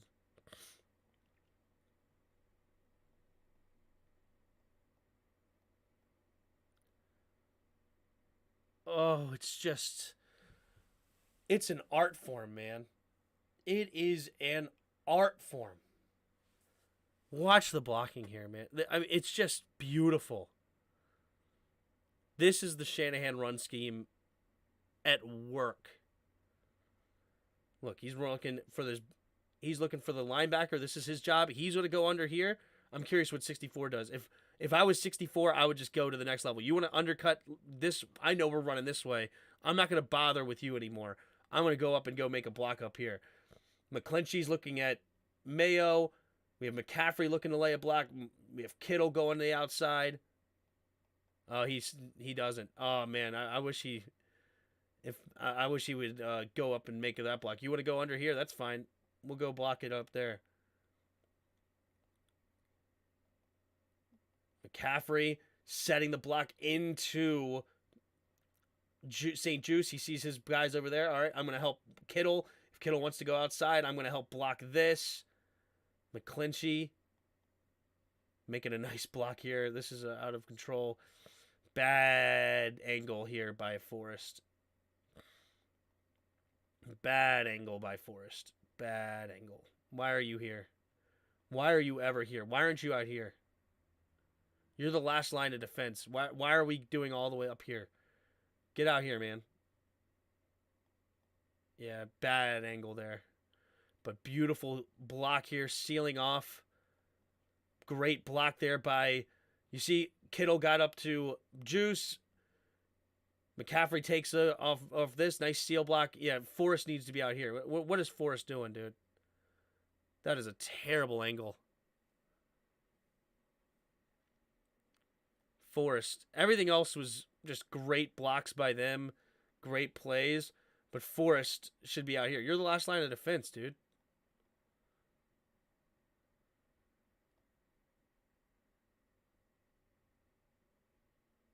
Touchdown.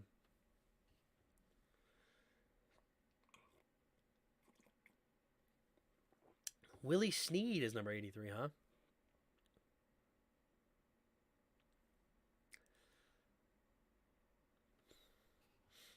Nice play there by San Fran. Shouldn't have been a touchdown. Derek Forrest should have prevented the touchdown, but should have been a big play.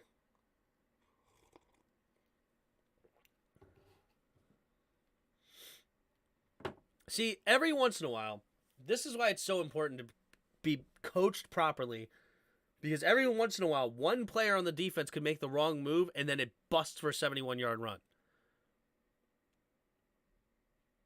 How we coach to block things, you hardly ever see that. When's the last time we had a huge run? Have we had a 71-yard run at all this year? Like, I feel like we never have those.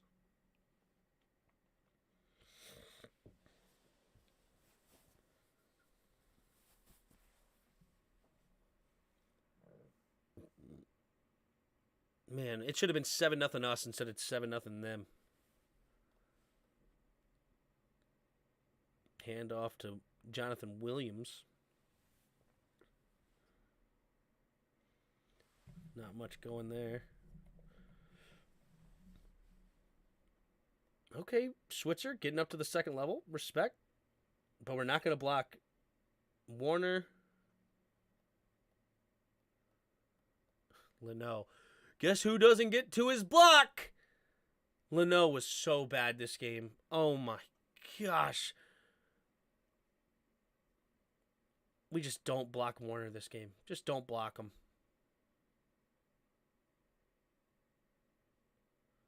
Fred Warner, such a stud, dude. Such a stud.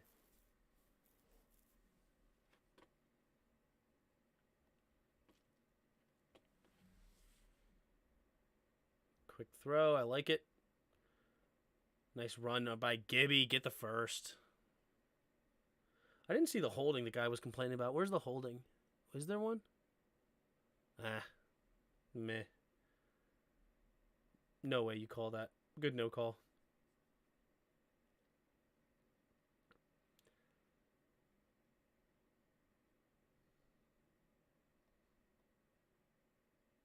Okay. Give him a chance. Does he make that grab? Let's go, Jahan. Why do we have to punt here? Oh, Switzer.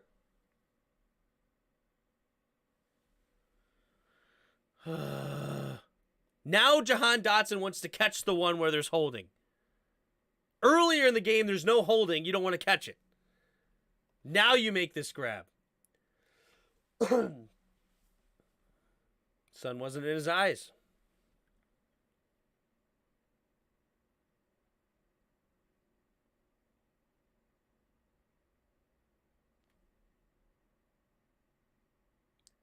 What was that run?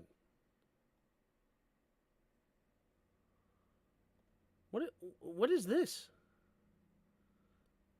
I don't know. I don't like how slow he seemed there. Like, you're just tapping your feet, not doing nothing. Where's the B-Rob we know and love? Put your head down and make run for some extra yards here.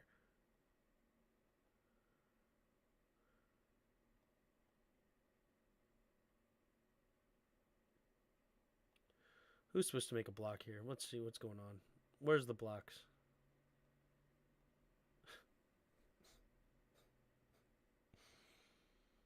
Of course, Norwell doesn't get to his block. Why would you block a linebacker, Norwell? Scott Turner wants to be his dad so bad with these bad play calls. Hey, Tim, I'll probably miss most of the game on Sunday. When I come to the group chat, let me know what happened. All right, buddy. He blew up the double team. Who's he?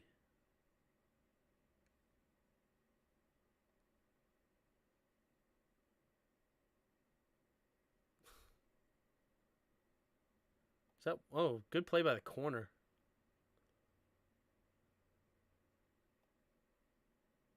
Yeah, this is great play by Ward.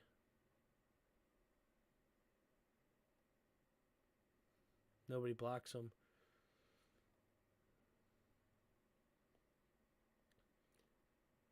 Yeah, so basically, you're hoping Dotson pulls Ward out here. This is a good play call. I like this play design by Ryan, because this is not, or it's actually just the right play call at the right time. So never mind. It's not like anything special. It's just the right play call at the right time, where you're basically calling a corner blitz here, and you're, as a play caller, you're expecting Dotson to pull Ward out here, because this is normally the corner's responsibility, is to go guard the receiver in the flat. But in this particular play, they called the corner blitz at the right time, and so nobody's there to block Ward. Every once in a while, they call the right play against your play call, right? Like, just a perfectly timed cornerback blitz here by Ward. And if it's not a corner, it is a corner blitz, because you can tell by the way, if we go back here, way Greenlaw comes and covers this area instead of Ward. Just the right play call at the right time there by Ryan. Every once in a while, the defense does that, man. It's a good call. Perfect timing. It's hard to judge there by... I don't really hate Scott Turner for that play call. It's the perfect defensive call, man. Caps just won 4-0, so it was a much better game than this one. Yeah. Slowest counter play I've ever seen. Oh, yeah, exactly. A couple plays ago. They sat in 9 wide on defense and killed the tackles, basically. Yeah, Dotson's motion is supposed to take the corner out of that play, but it was a cornerback blitz, so nobody's responsible for Ward to block, so it's a perfect play.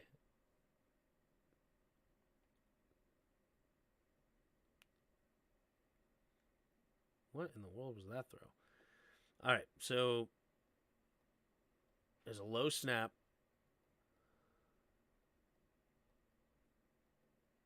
Throw it here. Why is this ball not thrown? Heinecke, what are you doing? Why is this not thrown here?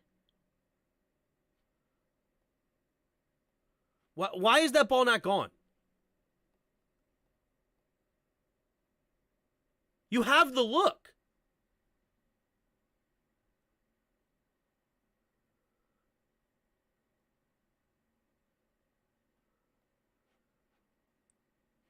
Why? What are we looking at? You're looking at Jahan. He can't see. What do you mean he can't see him? This is the look. You got exactly what you wanted.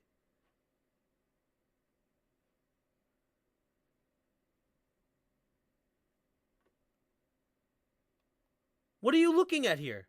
Why is this ball not thrown? Let's look at behind him. Let's look. Where is he looking? Where is he looking? I have no idea why he is not throwing that ball to Jahan right now. Where is he looking?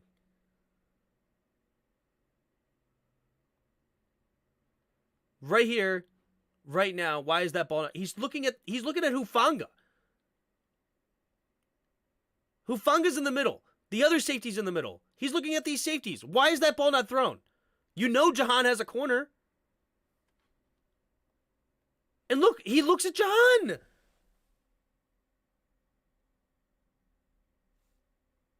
He looks right at Jahan. He's got to step on his man. The safeties are in the middle of the field. You know Jahan has a corner. Why aren't you throwing that football? It's a clean pocket.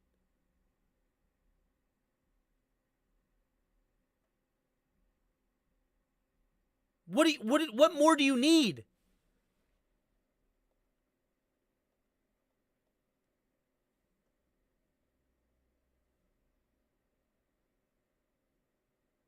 Right here. Why is that ball not out? Throw it. You looked at the safeties. You saw that there's safeties way over here. The Hufanga's here. Why is this? Come on, Heinecke.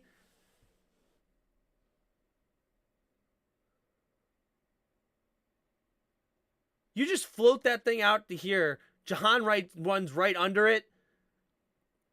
Yeah, I mean, it's pretty decent coverage, but you got to throw that football, dude.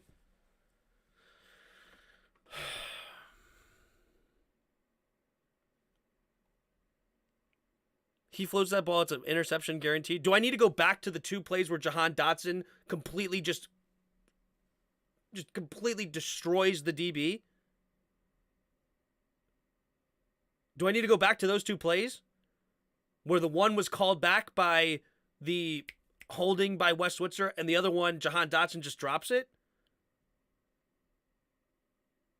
Like, do I need to go back to those two plays? Like, what more are you looking at? Yeah, when you're Heinecke. Like, come on, dude. That's the play. You have it. Throw it.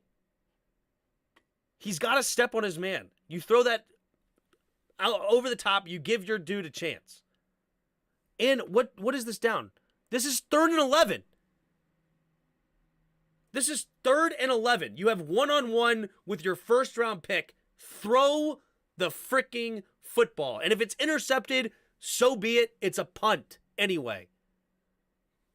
It's a punt anyway. If he intercepts it. You know, somehow, some way, with his back turned, he turns his head, locates the football, makes an interception, crazy play. It's a punt. You don't throw the football. You give your guy no shot, and now you just throw it out of bounds. Freaking Heinecke, dude. You know, when you make a good play, I give you props. But when you do that, frustrating, dude. It's a fine play call there by Scott Turner. You have the play. Safety's over in the middle. You got to make the throw, dude. If it doesn't work out, all right, you know, we'll talk about what happened if it doesn't work out. Maybe you made a bad throw. Maybe Jahan drops it. Maybe the DB makes a great play. Maybe something else happens where the play doesn't work out. Okay, we'll go to that step. But we never get to that step because you don't throw the football where you're supposed to. Man,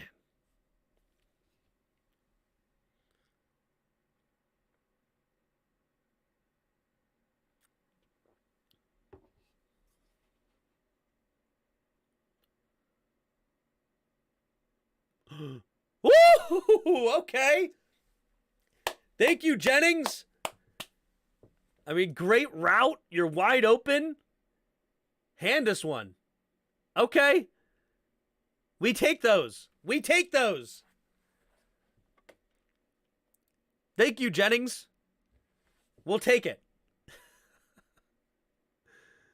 There you go. Now you're running B-Rob. B-Rob with a head of steam. I love this run way better. The last couple of runs, B-Rob has not looked like himself. This one, he's like, all right. Who's our running backs coach? Is it that woman?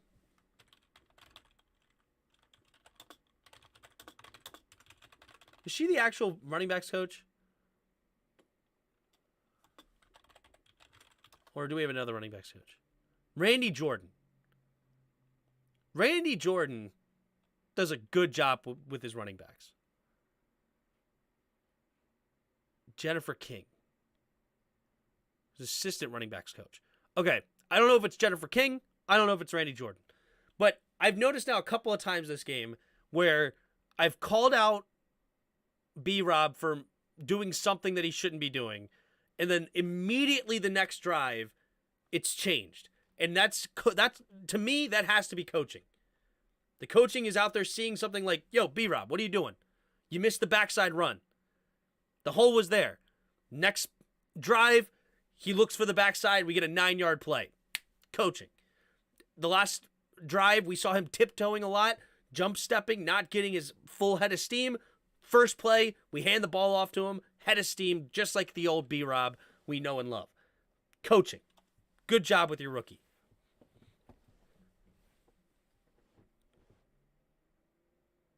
Yep, no dancing around here, just head of steam, boom, gets a nice run. What does he end up with? 5 yards on the play. Take it.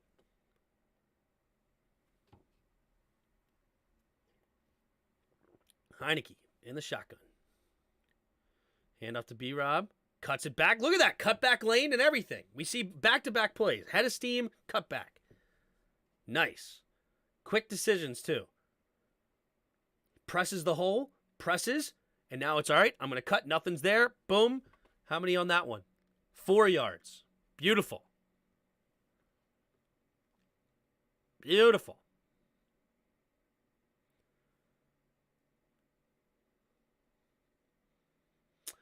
And then Trey Turner ruins it. Freaking Trey Turner. 3rd and 1 now. Turns into 3rd and 6. Thanks, donk.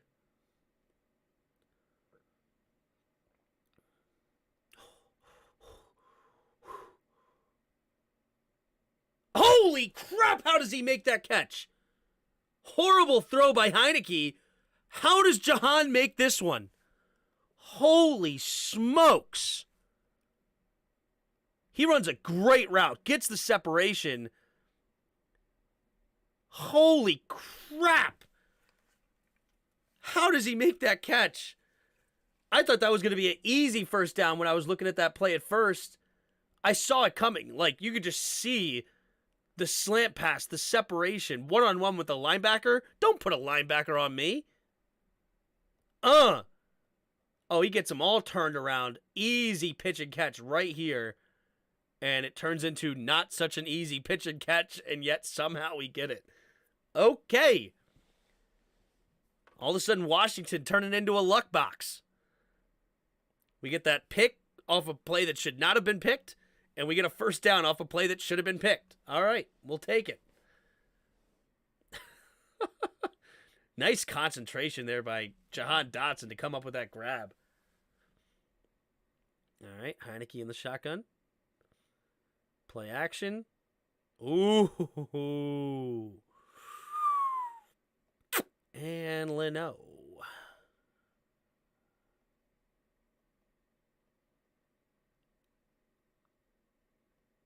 Heinecke needs to step up, though. Leno gets destroyed, don't get me wrong. And this probably still may end up being a sack. But he needs to step up, because look at this. If he stepped up and made this throw, he drops back super far. The line of scrimmage is past the 23. Where does he get sacked? No, sorry, not the 23, the 17. He gets sacked. He's 10 yards deep. You have a pocket. Step up, make this throw in the middle of the field, dude. I mean, it's a nice play by Bosa, don't get me wrong. But there's a pocket there. Like, stay. You drop back another 5 yards and you run right into Bosa. You're standing here. You send that strike. You're not even looking in the middle of the field.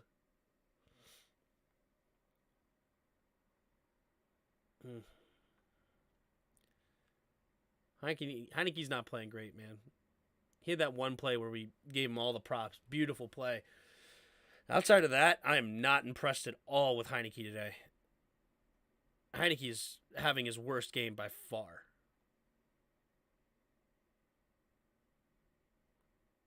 And at one point, statistically, he was actually pretty good.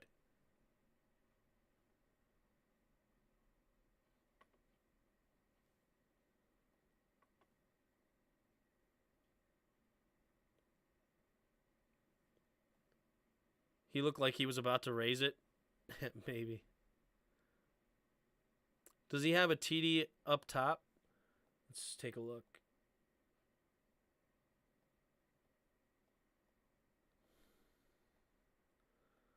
TD up top? You mean up here?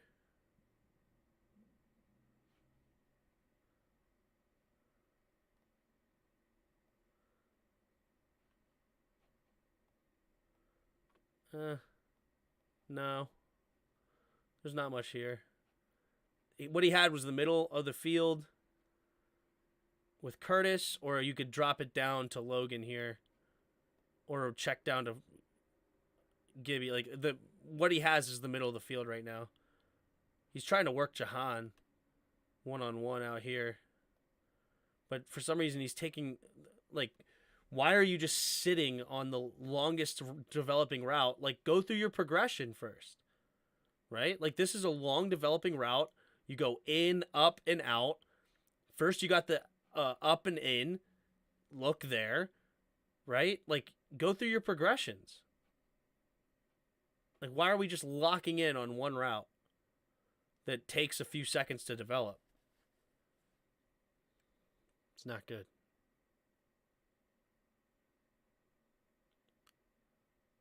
He meant the middle of the field. Okay, maybe that's what you meant. All right. Little handoff to slow down the pass rush. 3rd and 14.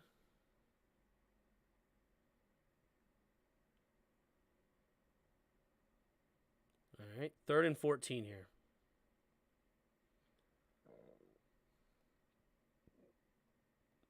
Nice. Great play. Great route by Curtis Samuel to get open here. Nice play. Little whip route outside. Had that safety all inside on that one. Nice little route there by... That's nice. Good throw. Not a great throw, but good throw. Get the first. Heinecke. Take snap, hand off to Gibby. Run up the middle.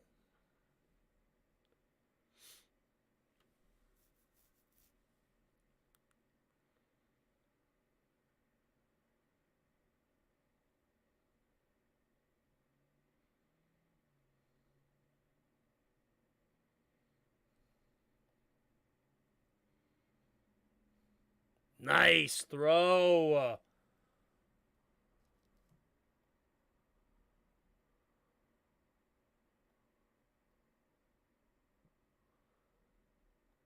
Yep, this is a good play.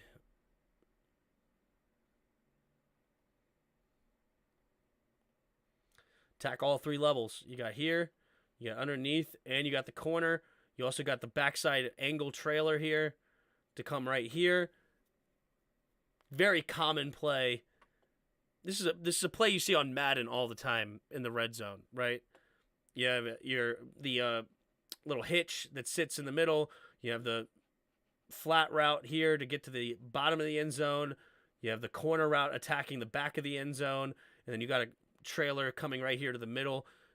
This is a very common route on Madden. Yeah, you're right. Why does Hufanga get caught up in the backfield or something?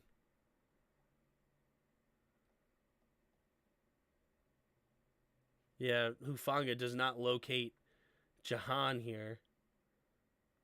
But you're attacking this dude. So this dude, I guess, has this zone. He's got underneath.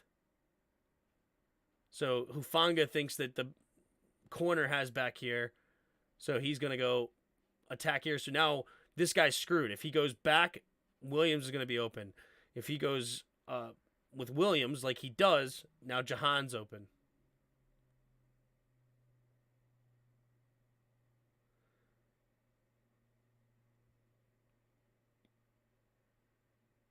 Very common route concept. And Heinecke finds him. Nice.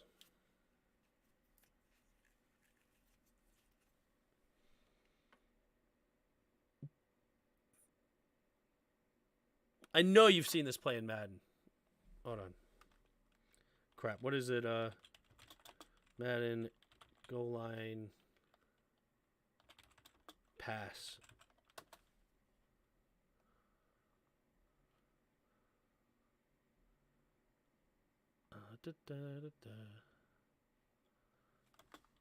Play. Where is it?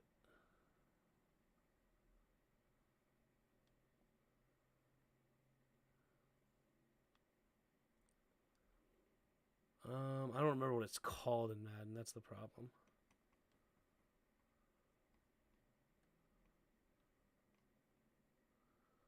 But this is kind of close enough here. Where'd it go? I thought I saw it. Guess I didn't. On defensive playbook Madden. Okay. Kind of like this play. But you got the corner, you got the drag, and this guy's going to sit right here in the middle.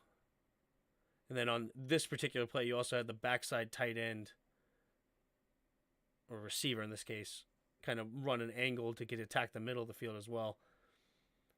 There's a better play that it happened. You see it all the time in Madden. I kind of basically this one here. This hitch, corner, out. This one right here. I'm sure you've seen this in Madden 1,000 times. And you could get it out of almost all the formations. What do you call it? It was Weddle, right, last year? Troy ain't come in. I don't know. Sprint out spot. Sprint out spot. Yeah, there you go. You get the idea.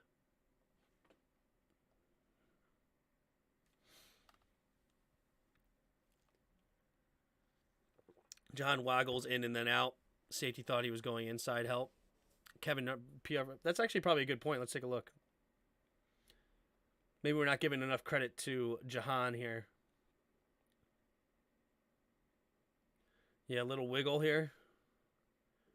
Probably still should have felt that he was coming behind him. And started fading out here. He just stands there. He doesn't fade at all into this area. Like, even if he just drops back a little bit. But granted, this was probably going to be open if he didn't. Probably go right into here.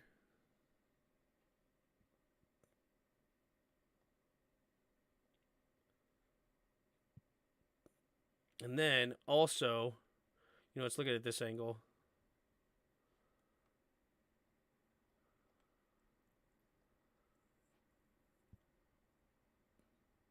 I don't know.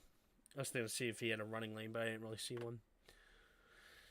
Nice pitch and catch. There you go.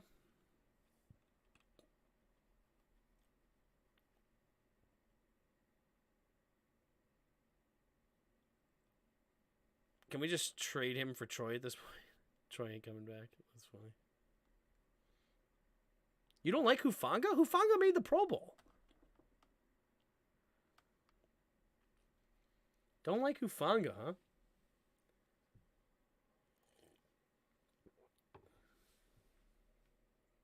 He is not Troy, though. He's not the athlete Troy was. All right, so that's the end of the half. All right, so now we're going to start the second half.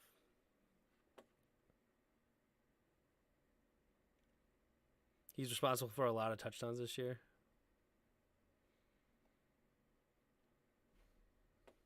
But he's also made a lot of plays this year, hasn't he?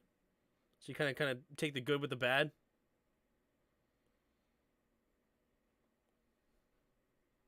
Obviously, you'd prefer a lot of good, but...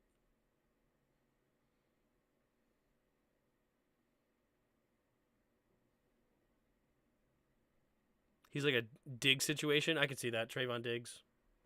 I can see that comparison.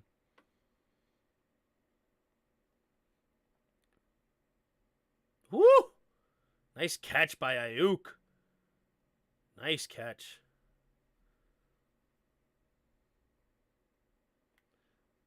Freaking Shanahan special right here. He runs this play all the time. Is it man-to-man coverage here?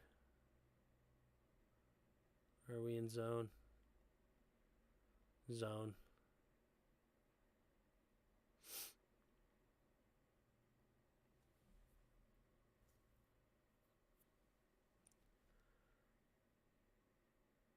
Man, several people feel like we're open here. You could go here if you wanted. You got this open here. You can take the wheel route if you want. Actually, you couldn't take the wheel route because St. Juice would have stayed back here in cover 3 if you waited for the wheel route. So you had to take this. But if you pump faked here, you could probably go to the wheel, forcing St. Juice inside. This is a nice play design.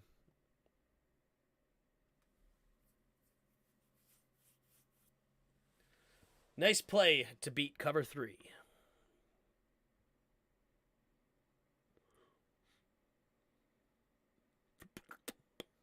Nice hit by Mayo, but great catch there by Ayuk. Priority drops back. Good protection. And then he finds Kittle because we have David Mayo in the game. So, David Mayo. David Mayo, when he's the closest guy to George Kittle, you got a problem. Houston, we have a problem.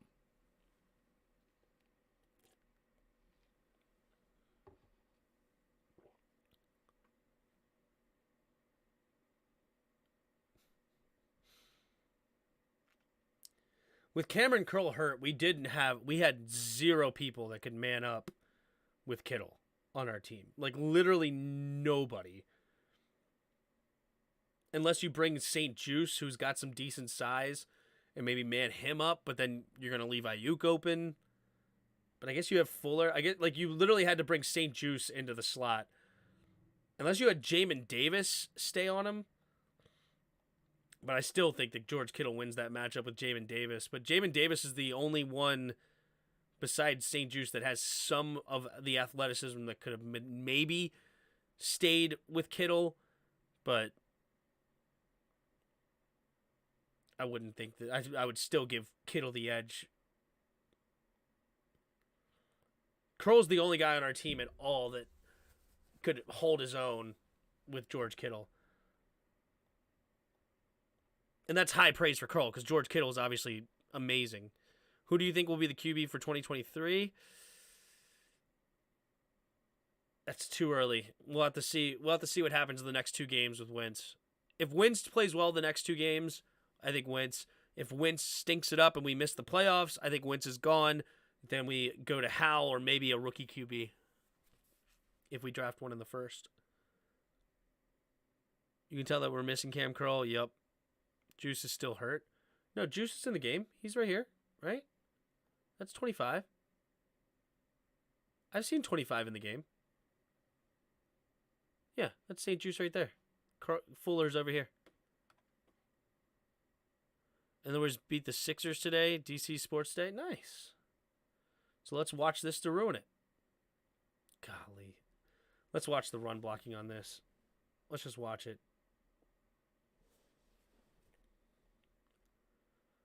Golly. It's a thing of art.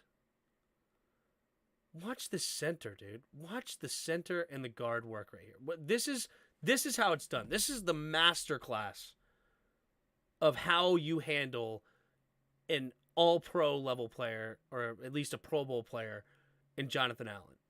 This is the masterclass. You set, you reach, you seal, and then the guard gets up to Mayo. It's just beautiful. McCaffrey gets around the edge. You have Ayuk getting to Jamin Davis. You have these two double teaming Smith, Williams, and now you're about to have the tight end go up to St. Juice. It's beautiful.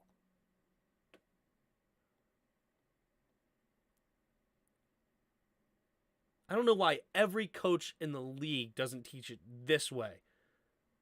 It's just perfectly done. Is your center top notch? Is number 64? Who's number 64?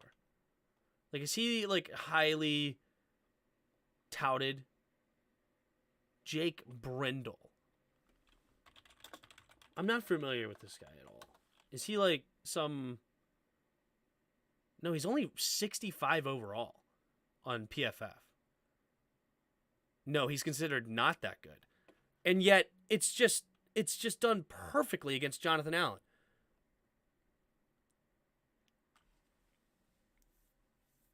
That is beautiful.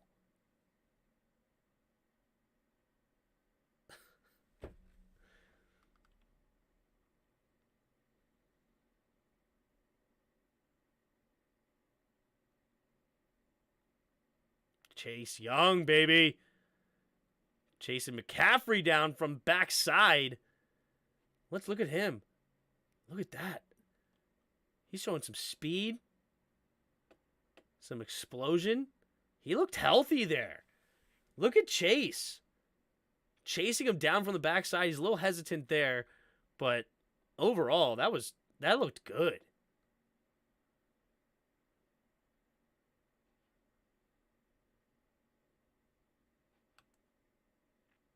All right, Deron Payne eating that one up this time.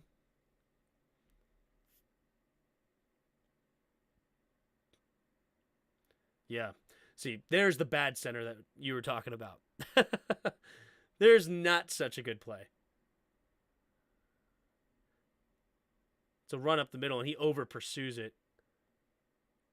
Should have sealed this off a little bit better. Force him up the field so you can run right behind him.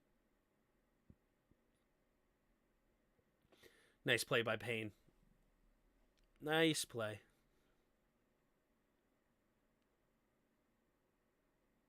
Looking, going deep. Okay, let's look at the secondary. What is this?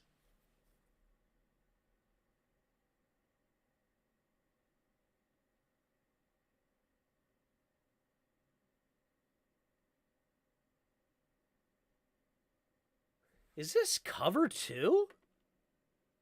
But the corners have cover 2?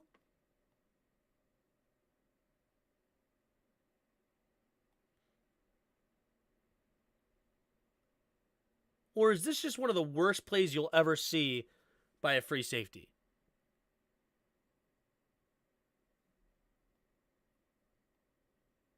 Is this one of those weird cover 2 plays where you drop your corners back and then your safety comes up? Otherwise, I don't know what in the world Derek Forrest is doing.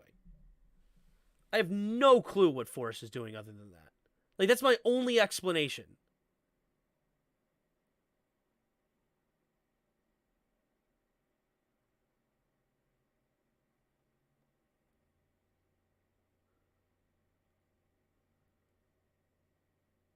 It has to be, right? No, it's cover one. There's no way it's cover one. There's no way. There's no way he steps up 5 yards on cover one.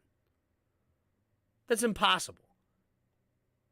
Like, he steps up all the way to here.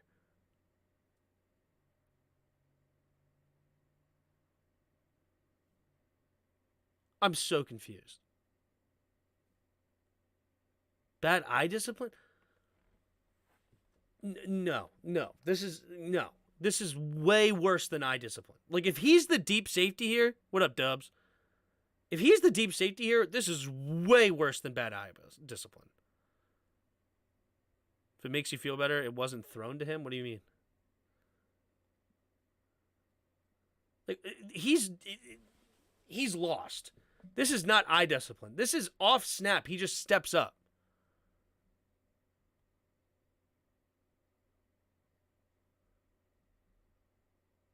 If it makes you feel better, it wasn't thrown to him? No, that was totally thrown to Kittle.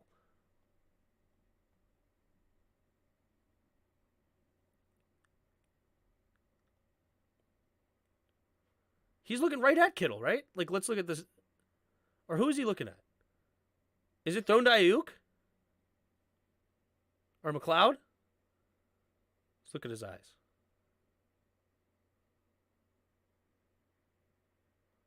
No, that's to Kittle. He's looking right at the Kittle. He sees Kittle, and he throws it right to him.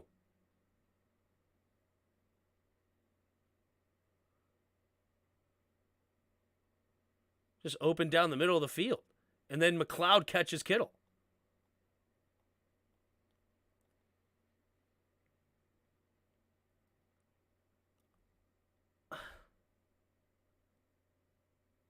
Has Ron Rivera talked about this play yet? Something's weird's going on here. There's no way he's the deep safety. Is it play action? It's not even play action. Like, there's no reason he should be stepping up like that other than this is one of those weird cover two plays where you drop the corners back into cover two and then you bring your safety up to cover the middle of the field. That's got to be it. You can watch them speak later. He even said he took it from and that he's going to get spoken to.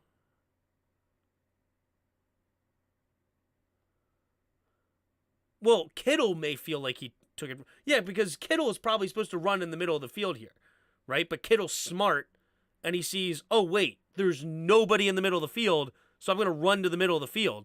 And clearly Purdy throws it to Kittle.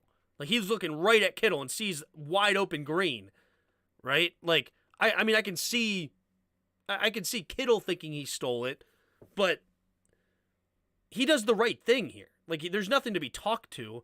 He sees that, oh, wait, the middle of the field's wide, the flip open, so I'm going to take it here. I mean, I guess he could have left it for McLeod, but you never know with St. Juice.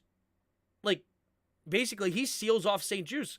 If he doesn't go deep here, St. Juice may be able to get back in the play if this is to McLeod. Right? Maybe not, because St. Juice is just getting just toasted. I mean, that's thrown right to Kittle, though. But Kittle's probably shouldn't have been there. But it's just a weird play here by Forrest. I'm so confused by this play. Like, this is one of the worst plays you could imagine. Like, this is... Somebody did something wrong here. Because it's got to be Forrest, right? What in the world is Forrest doing?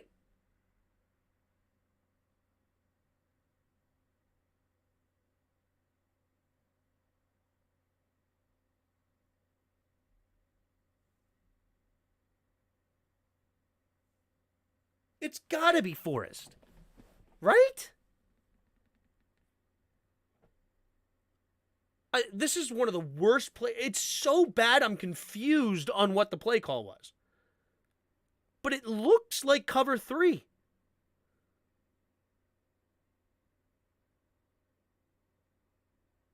Like I said, cover no one, yeah. Like, it's got to be cover 3, right? Deep third, deep third. He's supposed to be deep third. And then you got underneath, underneath, underneath, underneath. Simple cover 3. 4-man rush, drop 7 into coverage. It's simple cover 3. But what is Derek Forrest doing off snap there?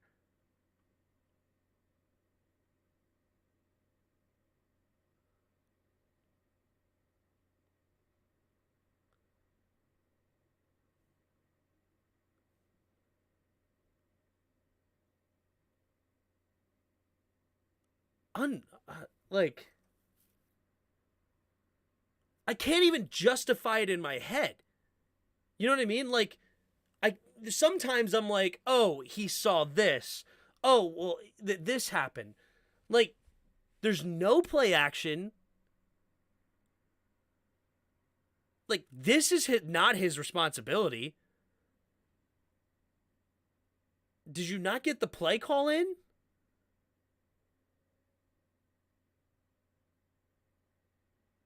You're the single safety off snap, right?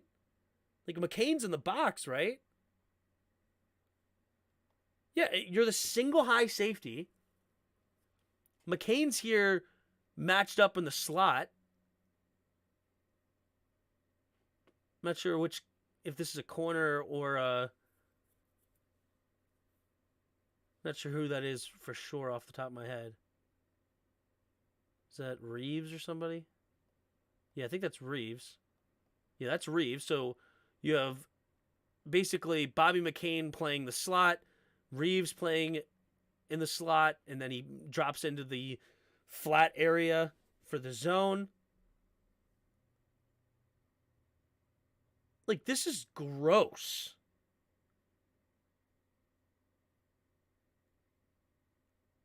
Wow. What the heck?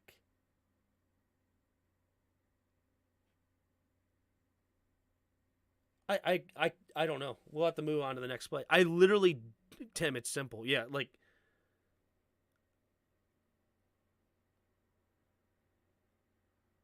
wow.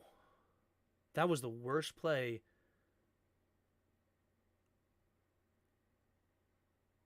Literally, that's got to be one of the worst plays a safety's ever made, right? Like, that's why I'm so hesitant on this play. Like, I'm trying to come up with something to make it so that it's not the worst play I've ever seen. But I think that might be the worst play I've ever seen by a safety. Like, you can't get any worse than that. You just voided your zone completely and just left the number one target on the opposing team open. Wow.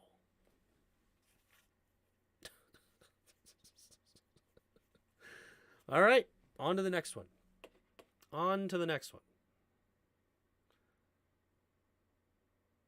Tim spent a half hour being confused on the like, I was racking my brain to find some justification. And I can't. I literally can't. Oh gosh, now Gibby's fumbling frickin' kickoff returns. Oh yeah. Needed that like a hole in the head, huh? Okay. Here we go.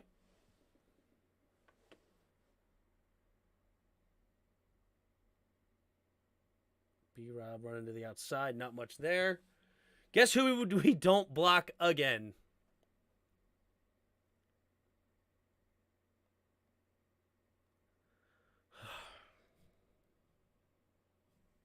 We don't get to the next level. Norwell does not get to the next level. How many times have I showed you now already in the Niners? You're running zone to the left. Norwell. You set this guy, Switzer. You come and clean this up. Now, Norwell, you get to the linebacker. All right, Norwell, you get to here. Actually, this might be on Switzer. One of you needs to get to the second level. Both of you don't need to block this dude. All right? It's either one or the other. Both of you should... Actually, this is on Switzer. This is not Norwell. This is on Switzer. What is Switzer doing? But I think it's on our coaches. I think this is how it's coached. It's so disgustingly stupid. Switzer should never be blocking 56. Never. If 99 comes across your face and goes this way, you leave it for the guard and you get up to Fred Warner. This is never your man. Never in a million years is 56 supposed to be guarded by the center. Why in the world is Switzer getting all the way to 56? Why is he not getting up to Fred Warner? You go up to Fred Warner here, Norwell seals this off. This could be a huge play. Instead, it's a tackle for 2 yards. Ugh, come on, Switzer. Unbelievable. Not unbelievable. We suck. Not a great throw. Pressure in his face immediately. Do we just don't block Bosa again?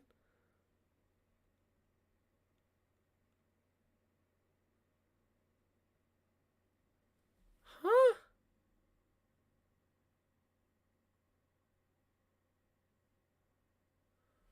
Huh?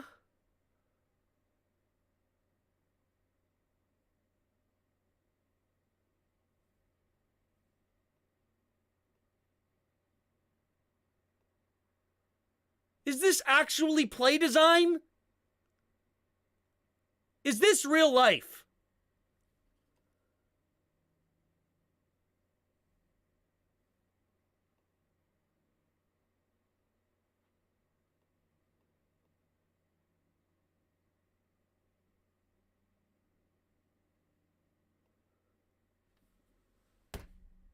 We just don't block Bosa. Just don't block him. Are we stupid? Oh my gosh. Oh. Logan actually wins his rep and you don't find him? Or is it Gibby? Come on, Heinecke!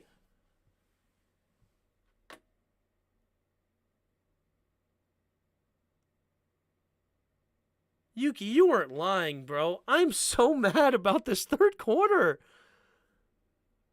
I'm so mad. What is this punt? Tress, you're even letting me down? What is that punt?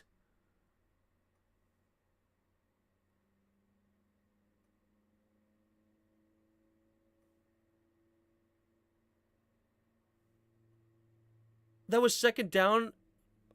Play an option? I don't think so. Everybody's running a route.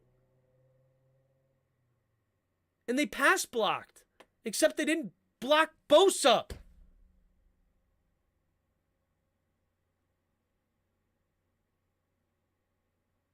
I'm flabbergasted.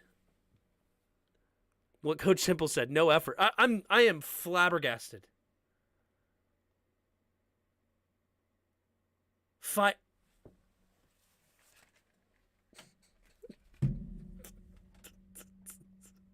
I thought somebody made a play. I thought Bob McCain actually made a play for me. He just gets stiff-armed. Oh, you have to laugh, otherwise you'd cry. At least we didn't let him get loose.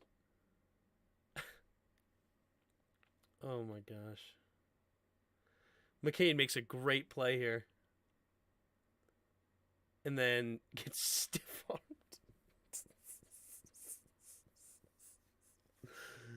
Oh my goodness.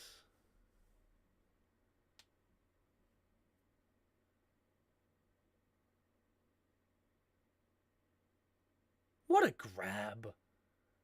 That is an incredible catch. That's actually nice coverage there by Forrest. That's beautiful coverage. He put the straps on that play. Like, that is textbook. But Kittle just wins. Strong hands. That's a great play by Forrest, but even better by the offense. You got to respect it. I mean, he's all over him. Kittle's just a stud. All right. 3 receivers to the left. Blitz coming. McCain. Oh, my God. He's high-stepping on you?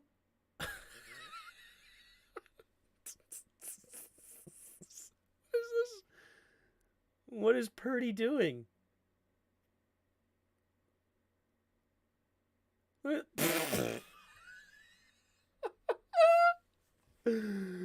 McCain, you're letting Purdy.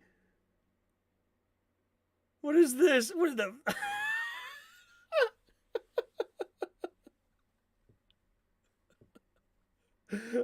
What is this? You're letting Purdy what? I don't even know what you call this move. A little hezzy.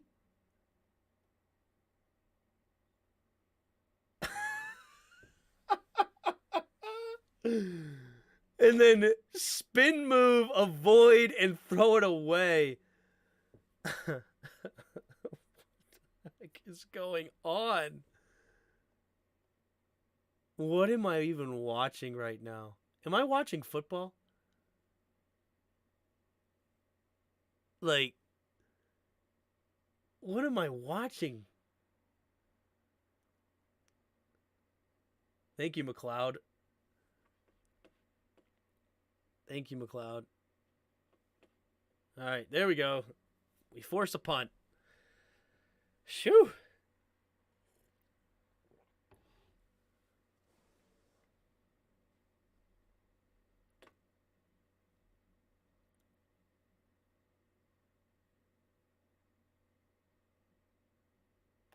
Wisnowski. Not a great punt by Wisnowski, actually.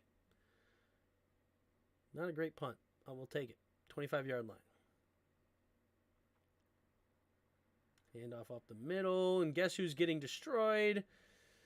The man, the myth, the legend. Trey Turner.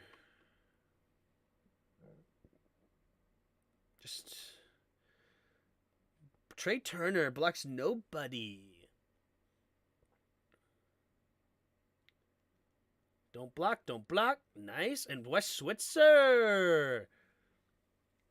Don't block anybody. How in the world does 96 get on your right side and make the play? How is that possible? He's in the freaking 3, what is it, 5? No, 3 technique.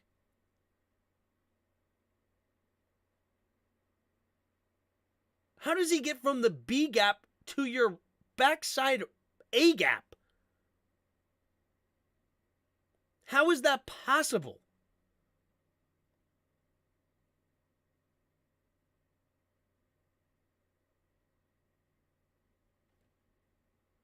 Wes, go home.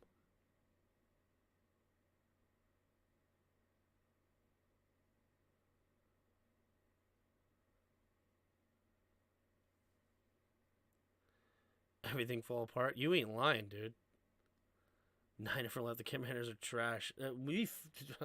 Holy moly. The expression "the wheels came off" describes us perfectly in this third quarter.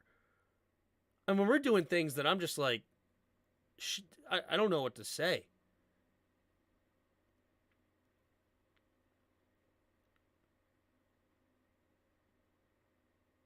Takes a snap. Throwing underneath.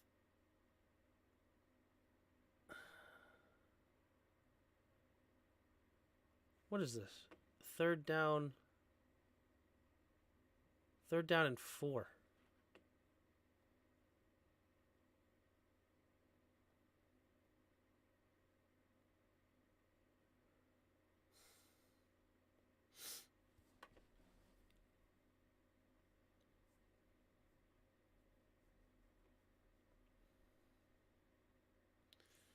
Not my favorite play call he's ever made. Only 2 guys past the sticks. It's not even a great, like, what's the route what is going on?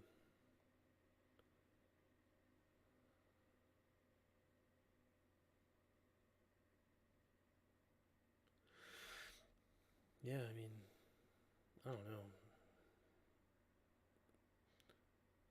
Going deep with an out route, just a two-man route basically, and then falling into the flat.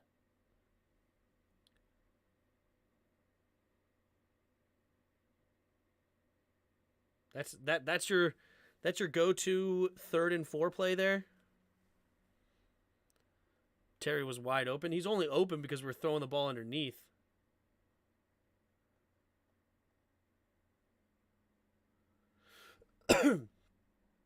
Like Ward was right there, sitting in the zone. Like if he doesn't throw this underneath, Ward, if on this out route, Ward is sitting right here.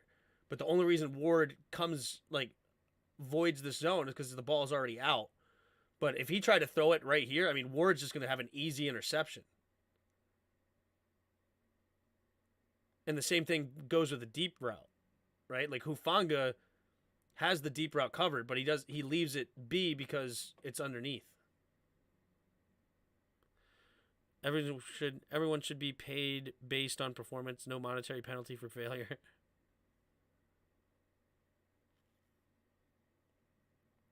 Man. Whew.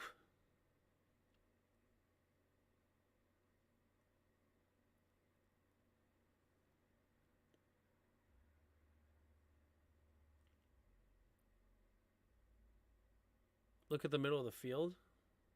On which play?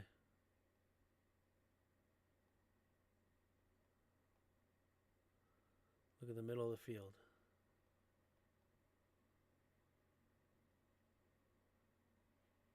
What? I'm not sure. I'm not sure what I'm looking at there.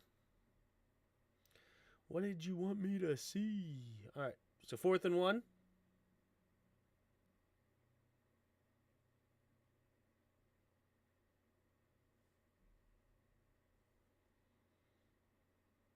He doesn't get there?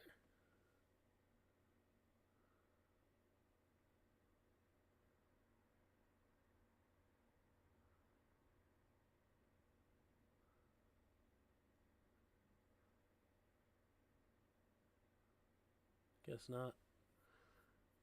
The ball is behind the line, behind the first down marker. Oh man, I just hate it. We're gonna run a QB sneak against this loaded front here behind the 3 worst center and 2 guards in the NFL against our 5th string center against one of the better defensive lines.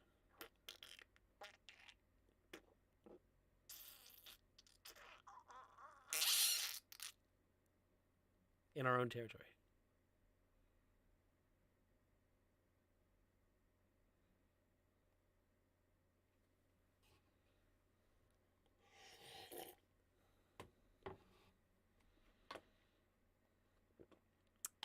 Cool. You know? It's not like everything else is falling apart.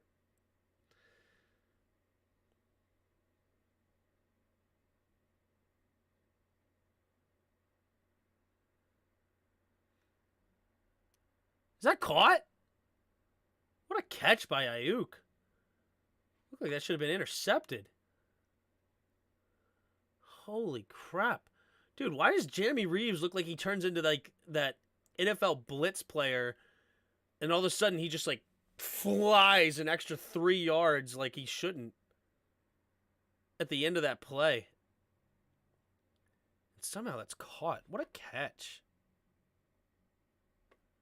It's only for 1 yard, but still a nice catch. Somehow now picked.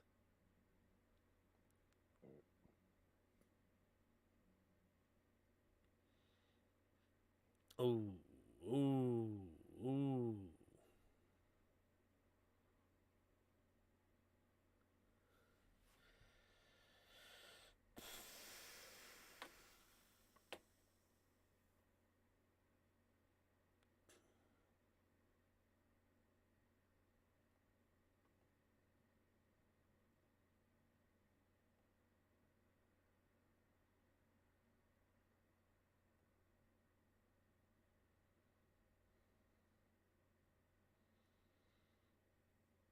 Easiest touchdown of George Kittle's career?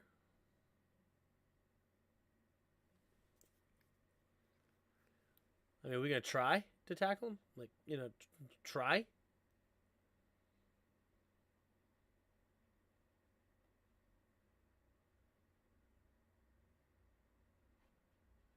Hey, Jeremy, you want to try containing?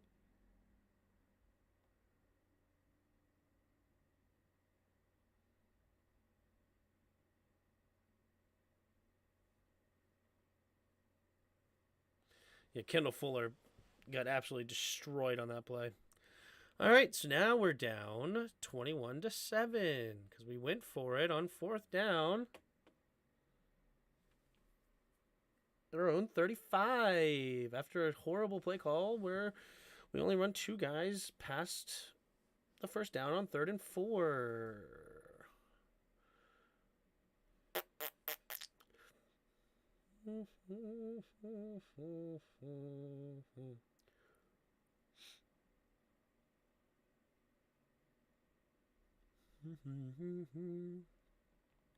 All right, Heinecke.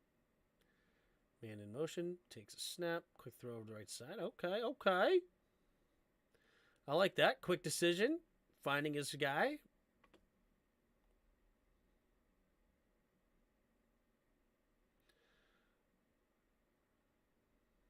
Okay. He chooses that matchup instead of Terry McLaurin. Not my favorite, except, you know what? It's fine because of the route concept. It's just a hitch route, so with the soft coverage, it's better to go over to that side than it is with the man up coverage. So that makes sense. Never mind. It's a good decision. Good throw. Doesn't even have time to pump. I thought that play was a bad spot at first, too. Yeah.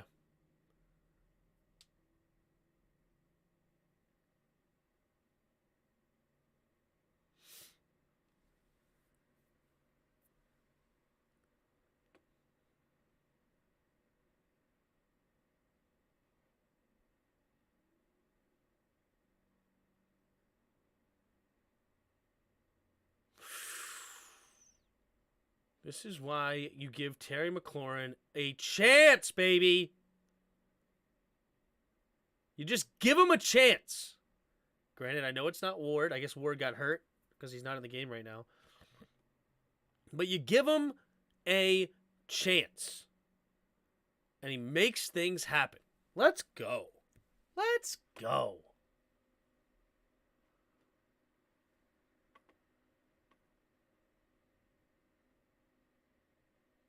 It's not even a great throw. It doesn't matter. You give Terry McLaurin the frickin' football.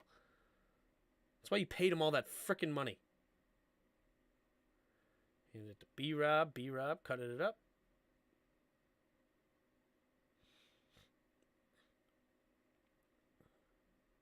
Is Fred Warner even tackled? Or blocked again? Nope. Unblocked. Don't block Fred. Don't need to. Don't need to block Fred.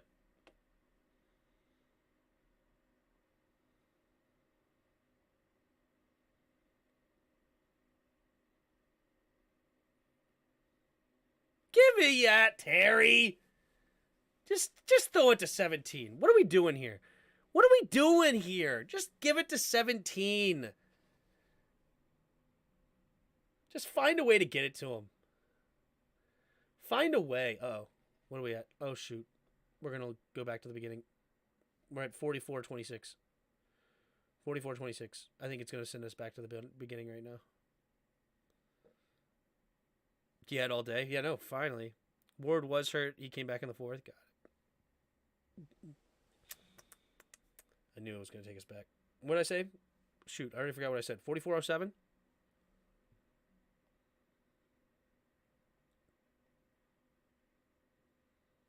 What did I say? Did I say 44-07? Yeah, I did. No, 44-26, right? 44-26. That's what I said. Thanks.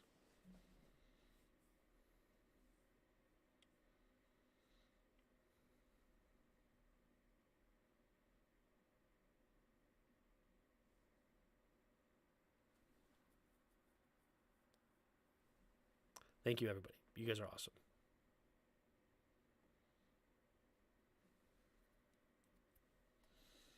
Okay. So now it's a 7-point game. Let's get a stop. Play action.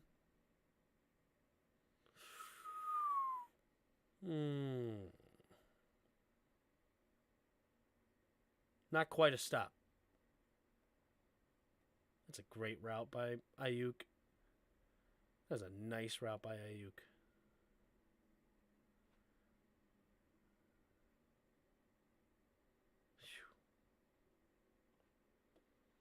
Great protection for him. Enough time to get there, too. Man-to-man defense. Pressure was coming, but not in time.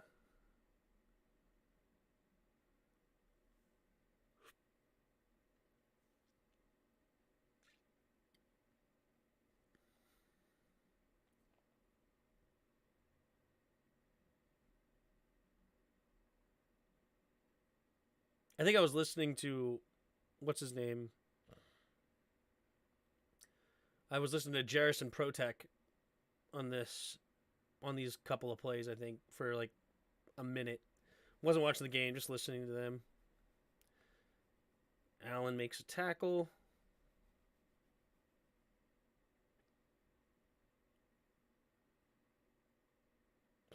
Nice. They were setting up the screen. Chase Young blows that up, doesn't he?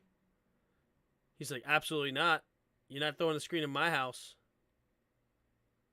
Nice, Chase. Look at that. He's pointing to his sideline saying, thank you, thank you.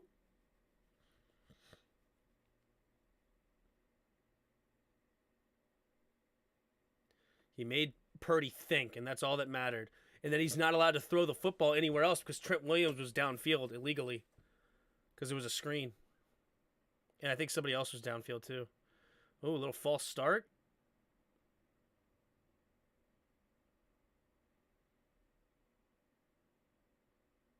Now they're going back to the screen, but this time we're all over it. Nice play. Good defense.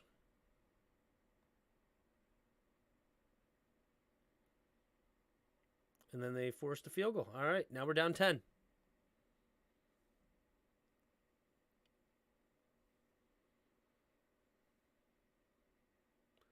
What do you think about Purdy, Tim?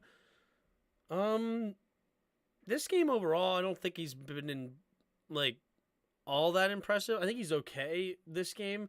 He impressed me the other night. What did we watch? The Thursday night game against the Seahawks? Was that the game we were watching?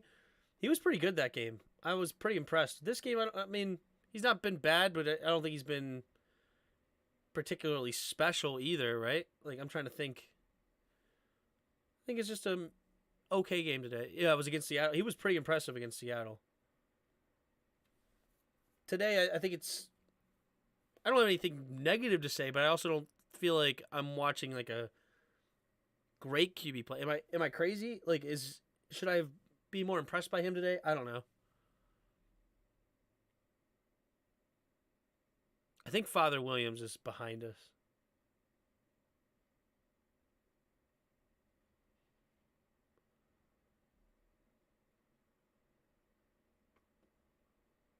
A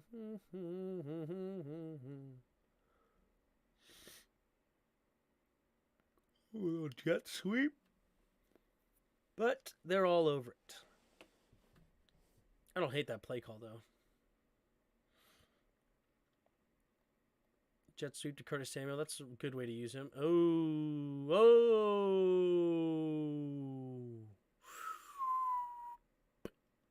Okay.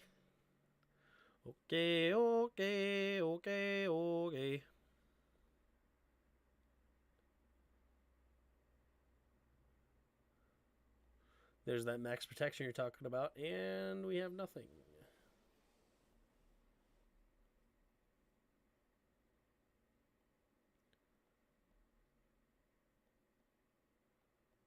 There's no pocket, no time.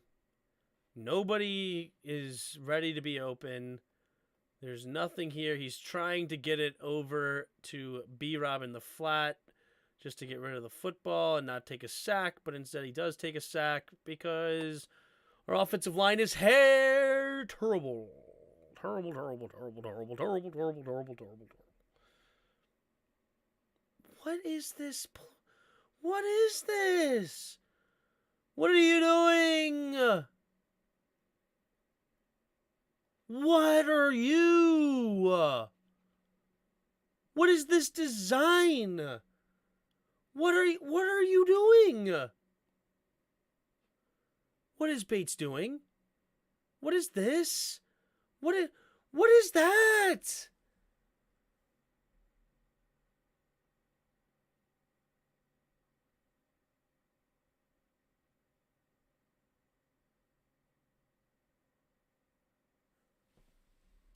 What is...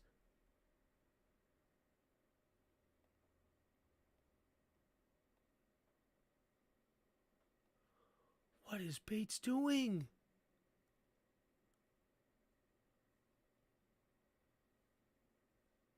What is Bates doing? He's just removing the... There's no wonder there's no pocket. Bates just runs into Heinecke's way. There's nowhere to step up now.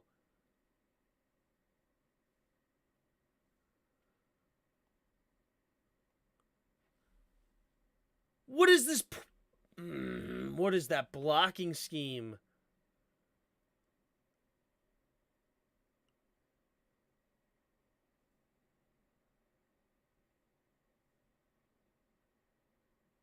I don't remember ever seeing the tight end just run to the middle where the QB is supposed to step in the pocket. He's better than the other. Okay, well, like, anyway, you guys are talking about something else, which is fine. But I've never seen this before in my life, that a tight end comes from the outside, runs backwards, and then just runs right into the pocket where Heinecke is supposed to step up into. I've never seen this.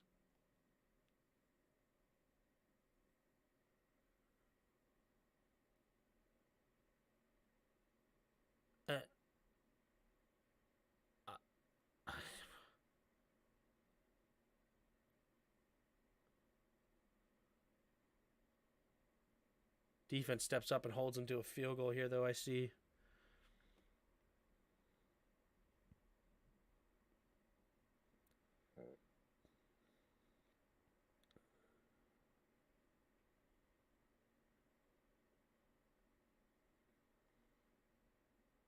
Watch when the fumble occurs. I saw when the fumble occurs, but it's after the thing, and he's trying to just get rid of it to B-Rob.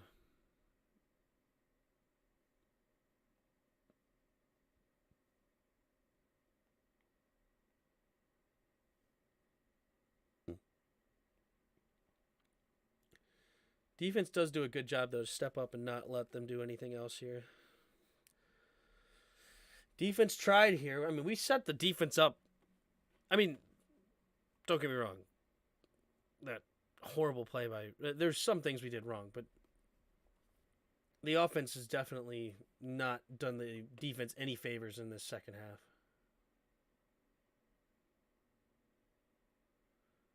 Ooh. What I like about Purdy, he's kind of like Heinecke, where he has that sneaky speed, you know? He doesn't look like he should be that quick, but like, look at when he decides he's going to run here, it's like it's sneaky. He's a little bit of a stronger armed Heinecke, isn't he? He's not great, but he's solid.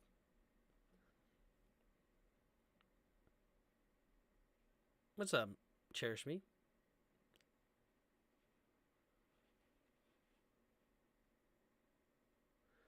There's the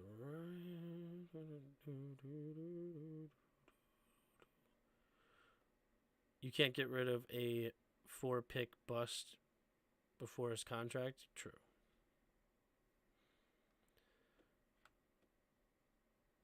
Tim, Purdy can be a kid QB if he keeps this up. I don't have anything bad to say about Purdy as of right now. I don't think so. Like, he threw the interception he threw was not his fault. He hit the dude in his hands. But he probably should have thrown a pick to Jamin Davis, so maybe you can say it counteracts a little bit. But other than that, I mean, I think he's been solid.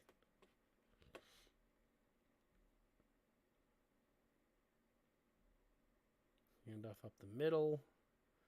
Just get what you can.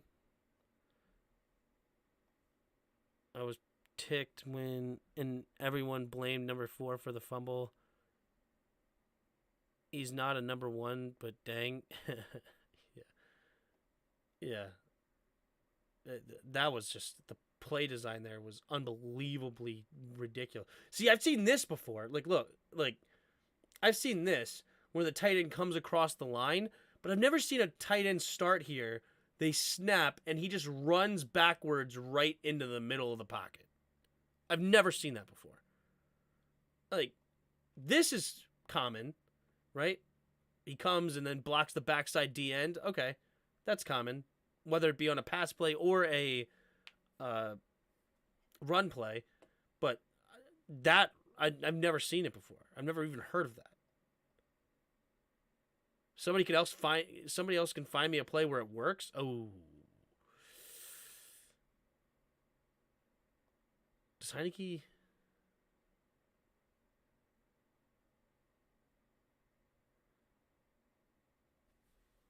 Does he not get hit in the head there? He likes to act like he did. Man, you're not going to call hitting the QB high head-to-head there? We can't get that call?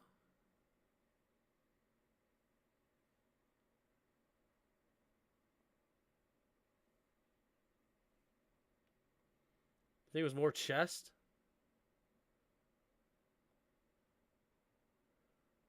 I don't know, man.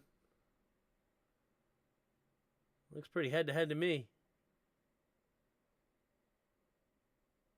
I mean, they protect the QB in a lot of ways.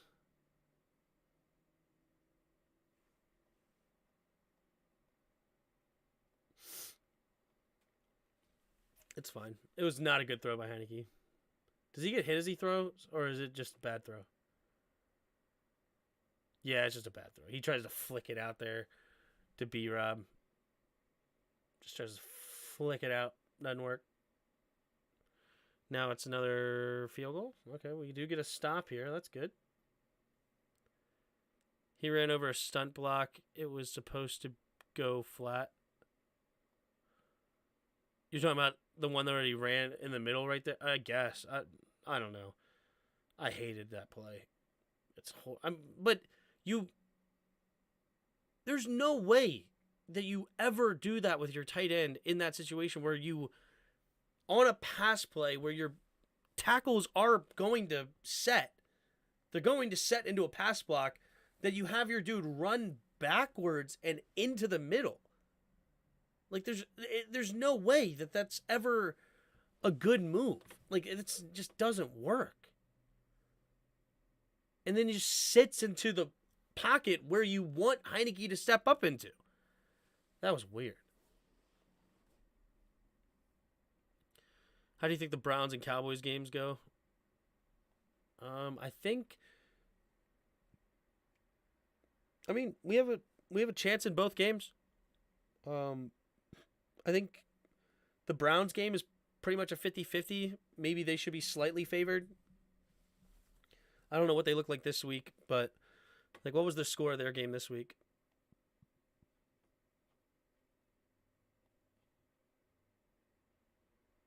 Ooh, Cleveland lost only... oh my gosh. They lost 17-10 to the Saints? All right, then we should be favored. Yeah, we should definitely be favored then. We should be favored against Cleveland, like 60-40, I think. And then maybe 55-45. I don't think we should be like super favorites because Cleveland has a lot of talent over there. They're not greatly coached. And the Cowboys, I think we should be 35% chance to win that game if they play their starters. And then if they don't, I think we should have like a 60% chance to win that one too. Nice play by Jamin there. There you go. Jamin Davis finally coming up and making a play. Blowing it up. Making a tackle on Christian McCaffrey. Nice play, Jamin. I love when Jamin Davis plays with that athleticism. And he just doesn't. I hate that we play him in middle linebacker because the guy is not very high football IQ. And when you put too much in his brain, he plays like dirt slow. You may as well reincarnate him into John Bostic or reincarnate him into David Mayo, of just one of the most non-athletic linebackers in the league. But when you allow him to play away from his mind and play free and just use that athleticism, the guy can be top notch, honestly. Like, he has that kind of freak athleticism and size and speed and just awesomeness.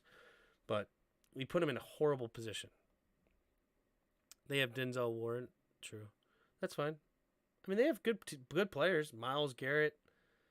Is JOK playing this year? Is he hurt? Solid linebacker. Really good offensive line. Great running back duo. Amari Cooper. They have a good team. David Njoku.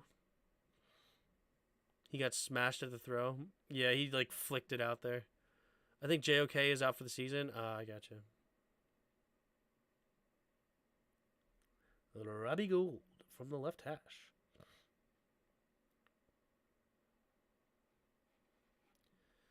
All right, so now we see Carson Wentz come in.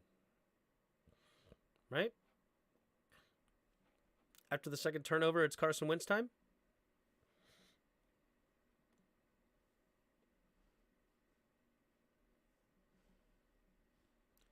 I feel that, Big Simp. I feel that.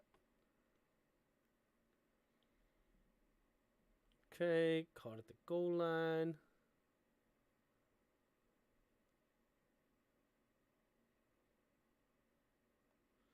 Two receivers each side. Takes a snap. 5-man rush. Oh. Wentz tried to throw with some anticipation. It's actually a pretty decent throw for his first throw in the game.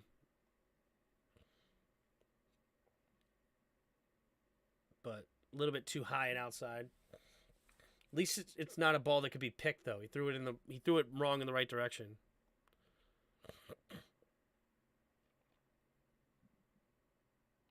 Rather you not make the playoffs? So you think we're a pretty decent team? You little skirt of us, Vlad?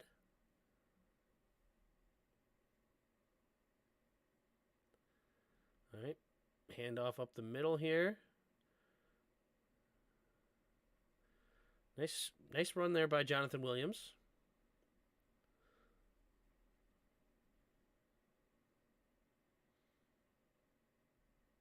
Granted, you guys are playing super soft D now.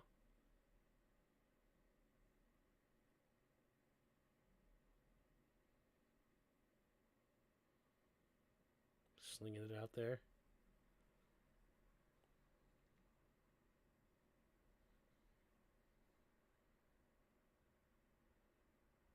Little screen pass. Okay. 3 receivers to the right. Wentz. Ooh! Wentz looking like Heinecke out there. Nice flick.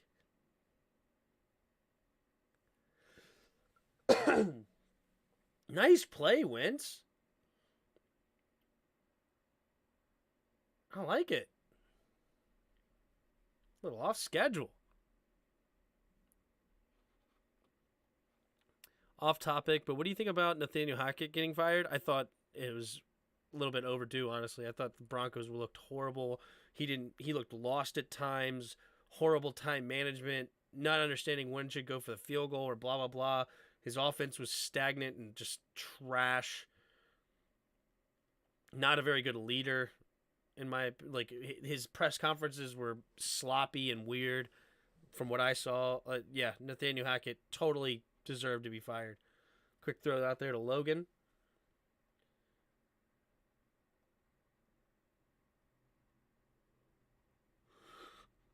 Pressure. Oh, excuse me. Pressure, getting rid of it in time. Nice.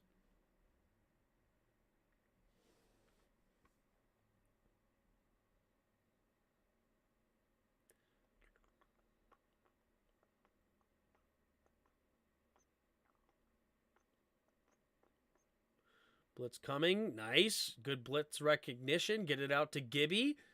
Love to see it. All right. If we can get this kind of a Carson, somebody was saying that they were playing really soft defense, but now they're sending a blitz here. Send a couple blitzes, trying to get some pressure. I don't think they're really playing soft. This is just good offense right now.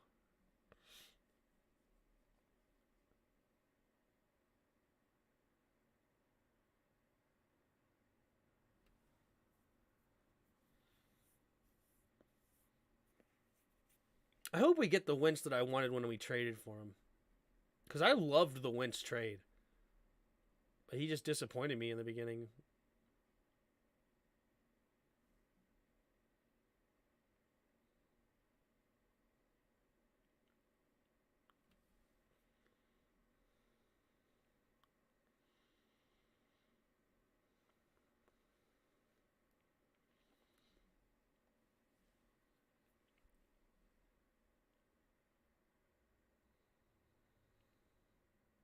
Correct, Yuki. Yeah, if Washington made it to the divisional round, we would play the Eagles. Correct.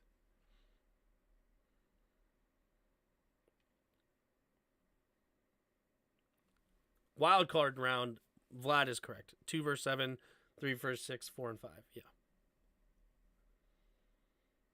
So we wouldn't face y'all until the NFC Championship if we were to face you in the playoffs. Ooh. Oh, Jahan. Can't come up with that one, huh? Can't come up with that one for Carson. Excuse me. It's 2 and 7, and then 1 in the winner of 4 and 5. Other way on the last. No. In the NFL playoffs, the number 1 seed will always play the lowest seed. It's not like a true bracket form. It's not a true bracket, if that makes sense. Like, it all depends on the seed. Do you see us facing you in the NFC Championship game? I'll take it. But probably not. Yeah, Vlad. Yep. It's not a true bracket. It's the one seed will always play the lowest seed, and so far, so in that. What up, Justin? Here we go. Wentz drops back, throws it. Ooh.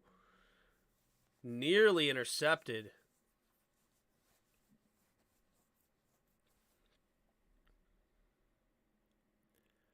Yeah, that was stupid throw. See, that's what you get with Wentz as well. That's what you get with Wentz as well. But that's what you get with Wentz as well. What a throw. What a throw here by Wentz. Look at his footwork. It's so bad. That's the most frustrating part about Wentz. His footwork is terrible. Go for 2. Oh, jeez. Did we really? Did we really put John Bates one-on-one with Bosa? Is that what we did? I hate Scott. I hate him. He needs to go so bad. I hate him. I hate him.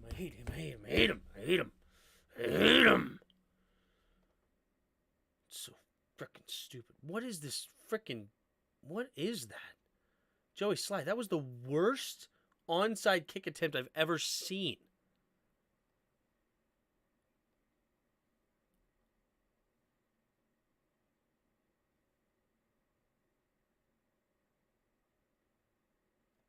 Tim, do you see an O-line overhaul next year? I swear he's going to do it. He's going to bring back Trey Turner, Norwell, Leno. He's going to bring them all back. And it's stupid. It's horrible roster building. Horrible. This was one of the worst attempts at an onside kick I've ever seen in my life.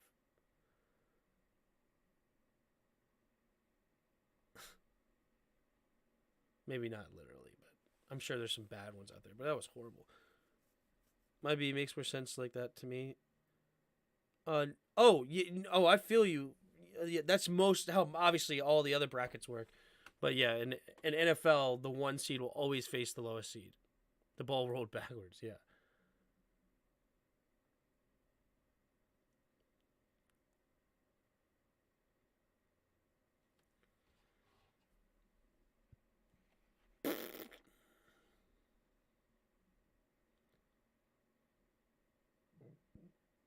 Man, he cut that back quick, didn't he? Should he have kept running that? He saw this guy winning. Okay. All right, never mind. It's a fine cutback. Nice play there by Ridgeway.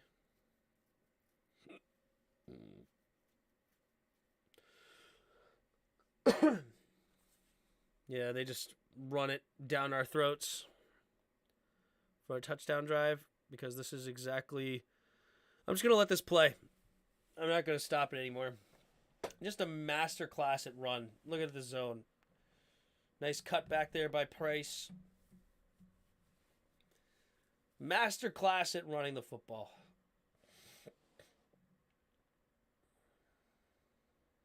Nice stay on your feet.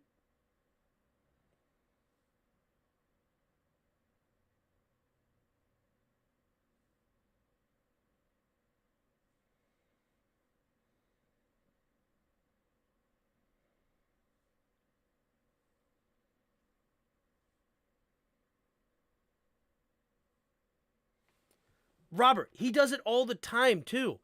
He did it with Kayvon Thibodeau twice in key downs against the Giants. I hate Scott Turner. I hate it. Obviously not as a person. I'm sure he's a fine person. But as an offensive coordinator, I'm so disgusted. I pray somebody hires him as a head coach. Please hire him as a head coach.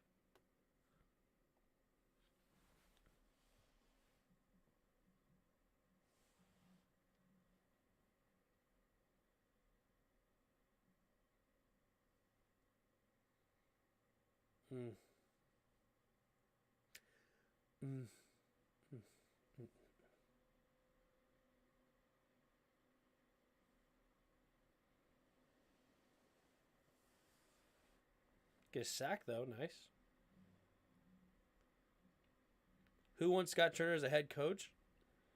I hear,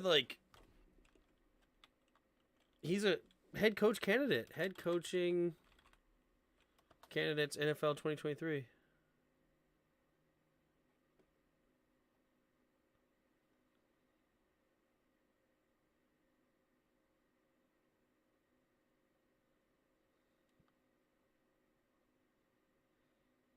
No.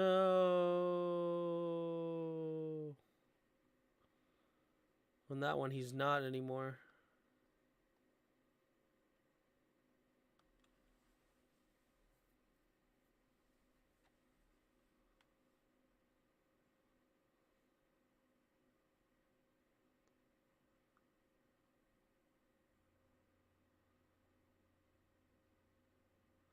No.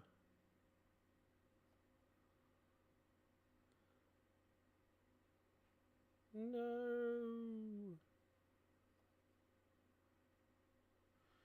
At one point, he was listed as one of the potential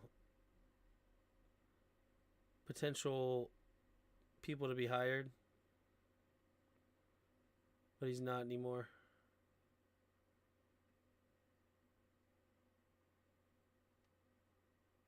I like Ben Johnson. I would love Ben Johnson. Young offensive mind. Sean McVay effect.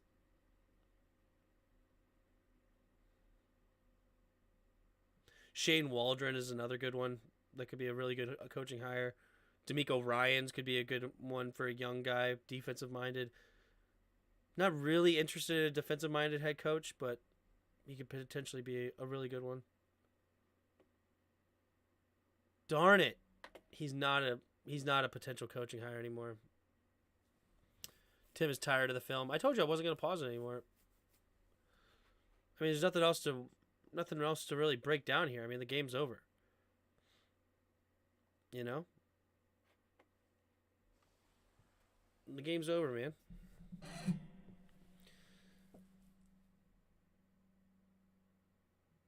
Would like to see Scott working with Russell, yeah. And to think of the coordinators we had and let go and becoming great coaches, I know, dude. Is NFL Europe coming back? Turner would be great in a foreign country. There you go. Send him as far away as possible. This was a great stream. Thanks, Yuki. Yep. Yeah, I'm not going to bother watching the garbage time. Garbage time. But hey, man. Hey.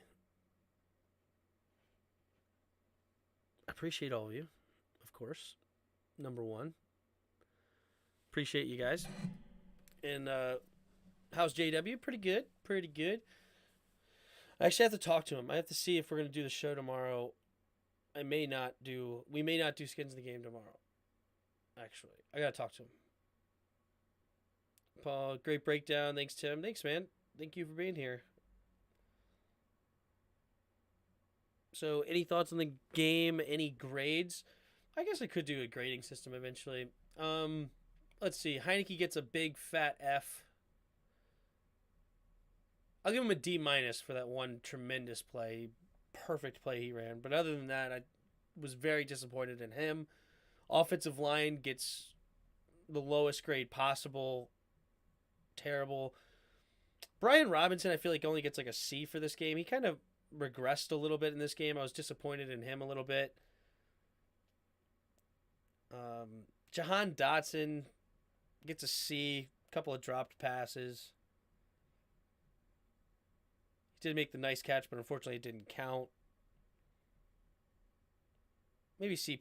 He made some nice plays. A couple of drops, though, definitely hurt. Defensively, Derek Forrest was in some place sometimes okay, but I mean his grade got hurt dramatically with that one play. He may have gone from like a B- grade to all the way to a D- with just that one play alone. It was horrible. Yeah. As far as you guys, your offensive line is amazing, or at least the scheme is awesome. Love it. Your linebackers are top notch. Fred Warner was an absolute stud. He gets an A++. He was all over the place. Nick Bosa, of course, Studley doing his thing. Hufanga wasn't great today. He definitely made some mistakes. I agreed with Vlad. He made some mistakes for sure. Give him like a C- because I don't think he really, maybe even D+, because I don't know. He didn't do much very positive today. I don't think he had any turnovers or anything like that. Purdy, I give him a solid B+. I didn't really see anything wrong with it. I don't even know what his stats were, but overall, I mean, he did really well. What was his stats? 15 of 22, 234, 2 touchdowns and a pick. The pick wasn't really his fault. You know, he didn't have to do all that much, right? I'd give him a B+. I thought he was fine. Yeah, I don't know. It's talked about Sean Payton's taking over for the Broncos. That wouldn't be bad. Thanks, Tim. I root for my Wolverines on Saturday. Well, good luck to Michigan, man. Kittle gets a solid A. Yeah, Kittle was a studly. 6 catches, 120 yards, 2 tugs. Yeah. Yeah. An A is well deserved for Kittle, that's for sure. Chase Young, I thought, got an A. I really liked what I saw from Chase Young. His first game back, I thought he played really, really well.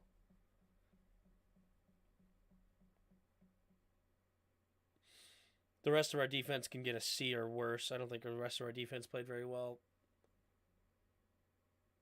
Daron Payne and Jonathan Allen, they had a couple of decent plays here or there, but, I wouldn't give them any higher than a C. I'd think maybe C plus at best. But yeah, I don't know. Don't really do the grades thing, but it's a good question. Hopefully that answered it in a satisfactory way.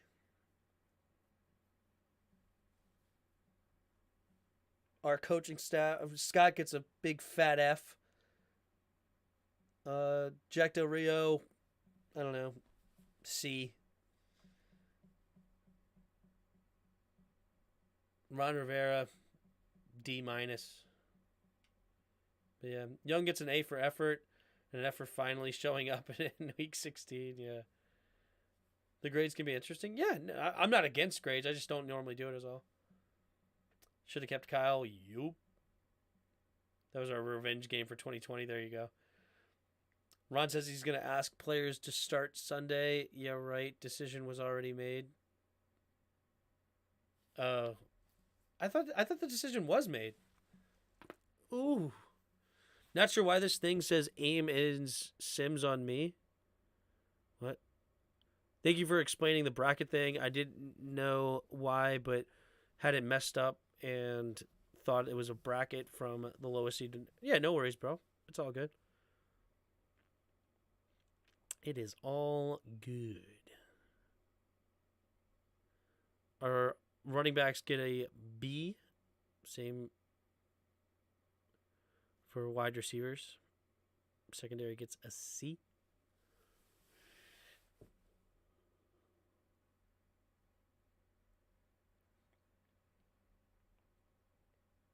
Yeah, I wasn't particularly impressed with Tyrion Davis-Price. I thought that was a weird pick the day of the draft, if you remember, Yuki. I wasn't really impressed with that pick. I feel like overall the rest of your draft was pretty decent. Didn't you get like an edge rusher or something?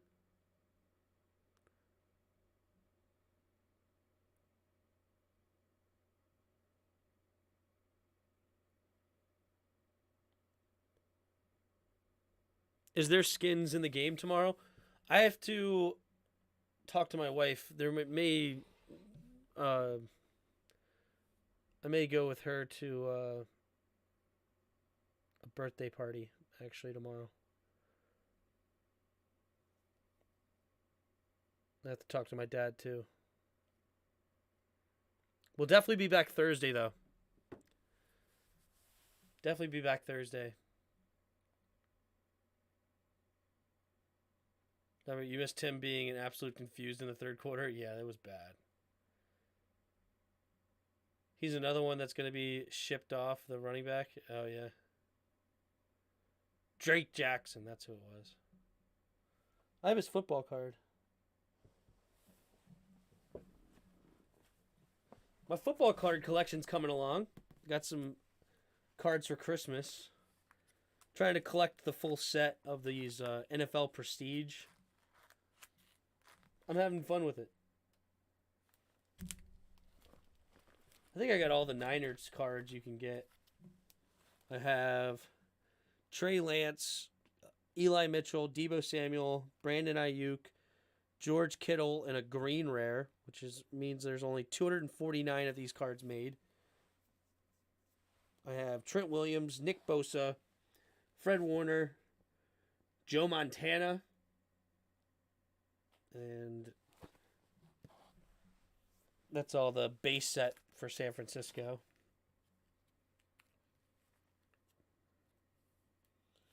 Pretty sure I have a Drake Jackson. I think I have a Drake Jackson in like a shiny too. There's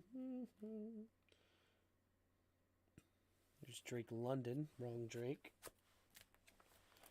Where is it? Thought I had one. Pretty sure I have it somewhere. There it is. Drake Jackson. Can you see in a shiny, with like the diamond shiny thing here? There he is. And then I think I have Tyrion Davis Price somewhere too in here. I think he was one that got a card. Or maybe I don't have him yet. I don't remember. Coming along. Coming along. But anyway, enough of that. All right, I want to get off here, I think. I thought the biggest bust card would sell for more, though. Hang on to it. I don't know. I just had fun collecting them. Is a Tom Seaver rookie card worth anything? I don't know. No idea. Hated the play calling on both sides. Defense let me down. And I like you platform. Keep it up. Thanks, Father Williams. Appreciate it. I thought the first seed gets it by in the playoffs. Yes, that is true. So we would have to play who, if we get the 2 seed. We would play the 2 seed. What? We missed you, man. Yeah, me too, dude. You mean wedding team? The go-to excuse is a wedding, not birthday. Well, on a Wednesday. Tim got the Honus Wagner rookie card in that collection. Could you imagine? You know why Honus Wagner's card is so expensive? The T206 Honus Wagner is because the reason this card is so rare or so expensive is, first of all, the T206 is a fun collection for hardcore collectors. They really like that set. The old cigarette cards back in the early 1900s. But the reason Honus Wagner is so specifically so expensive is, first of all, he was a tremendous player back in the day, but he hated smoking. He hated tobacco, hated all the products. So as soon as it's Honus Wagner. Here it is.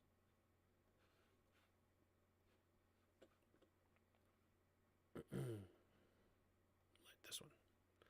It's Honus Wagner. Honus Wagner, and it should be the T206 card. Value $7.25 million, the holy grail of cards. This one right here. So yeah, the T206, early 1909, right? But he hated tobacco products. So when he found out that his card or his face was being put on a card to sell cigarettes, he immediately wanted it stopped. And so they had to quit making his card before all the other cards they quit making. So his card even became more rare to have because of that reason. So there was only a few that were ever made with his face on it. So that's what elevated his specific card to be even more expensive.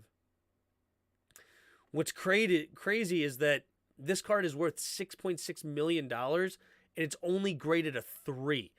And 3 is actually a solid grade for these cards. Excuse me, because they're so old. If you have anything better than a 3, it's really good.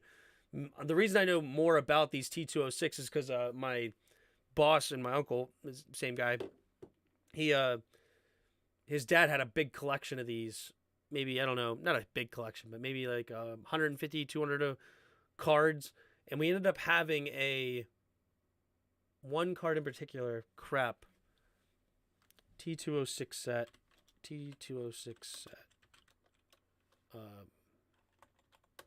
Which one was it? The registry. We got him PSA graded, and it sold for like $4,000 or something. Ty Cobb. Was that it? I think it was a Ty Cobb, right? I think it was a Ty Cobb. And it sold for like $4,000.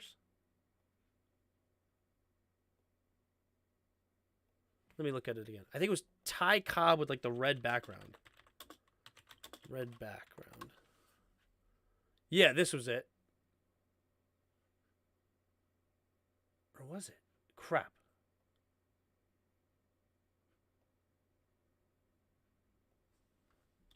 Worth or value. Yeah, let's see a good value. Maybe if this card was too expensive. Yeah, highest or lowest price is now $10,500. We sold it probably like 5-6 years ago. So yeah, at the time, it also depends on what grade it was. I think it was like a 3.5 or 4. I think it sold for like $4,000 on eBay, which was pretty cool.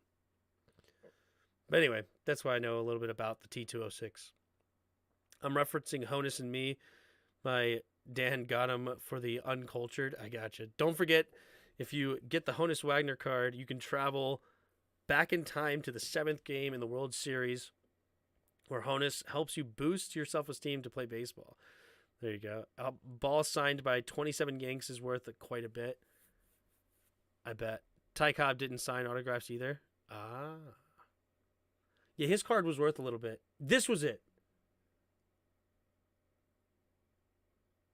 Almost positive. Had to be the Ty Cobb. Had to be. This looked just like him, I'm pretty sure. Because it wasn't this one. It wasn't the one with the glove. I don't know if that was rare or not, but this looks like the one I remember. So that's pretty cool. Because it also depends on what the background is. So if you look here, it says Sweet Carol, or Sweet Corporal rather. And there's also like Piedmont. This one's Cycle. Yeah, Piedmont. This one, Ty Cobb back. What? Ty Cobb back. Black Swamp. So like the back of them had the pack of cigarettes it came from. They're pretty cool. I actually have some somewhere in my house. He gave me a couple.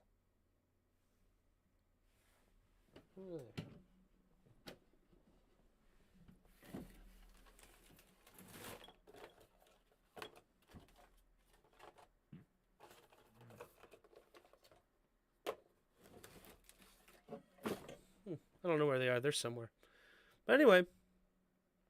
Okay, dokie. That was fun. All right. Gotta get a dub. Got to get a dub against the Browns. Let's do it. And if we get a dub against the Cowboys, we lock ourselves in the playoffs. And we could even sneak back into the 6th seed if the Giants lose their final 2 games. And then, because the Giants have the Colts, and then they have the Eagles. But if we beat the Browns, our chances go up dramatically to make the playoffs. Dramatically. Because I think the Lions, the Seahawks, and the Packers will all lose at least one more game. I think. But what do I know? But anyway, hit the like button, hit the subscribe button. Also, in the description below, there's a Discord link. Hop on our Discord and come talk some football with us. Last but not least, there are donation links and ways you can join the channel. 99 cents a month. Get some emojis. What's up, Rubaduba? What's up, Rubies? So, yeah. Let's get that tie. There you go. There you go. But, all right. I will see you on Thursday. Thursday at least. Maybe tomorrow. It's up in the air. I'm leaning towards no. Got to talk to my dad. But I'll definitely see you back on Thursday. And until then, I will... Until next time... See ya!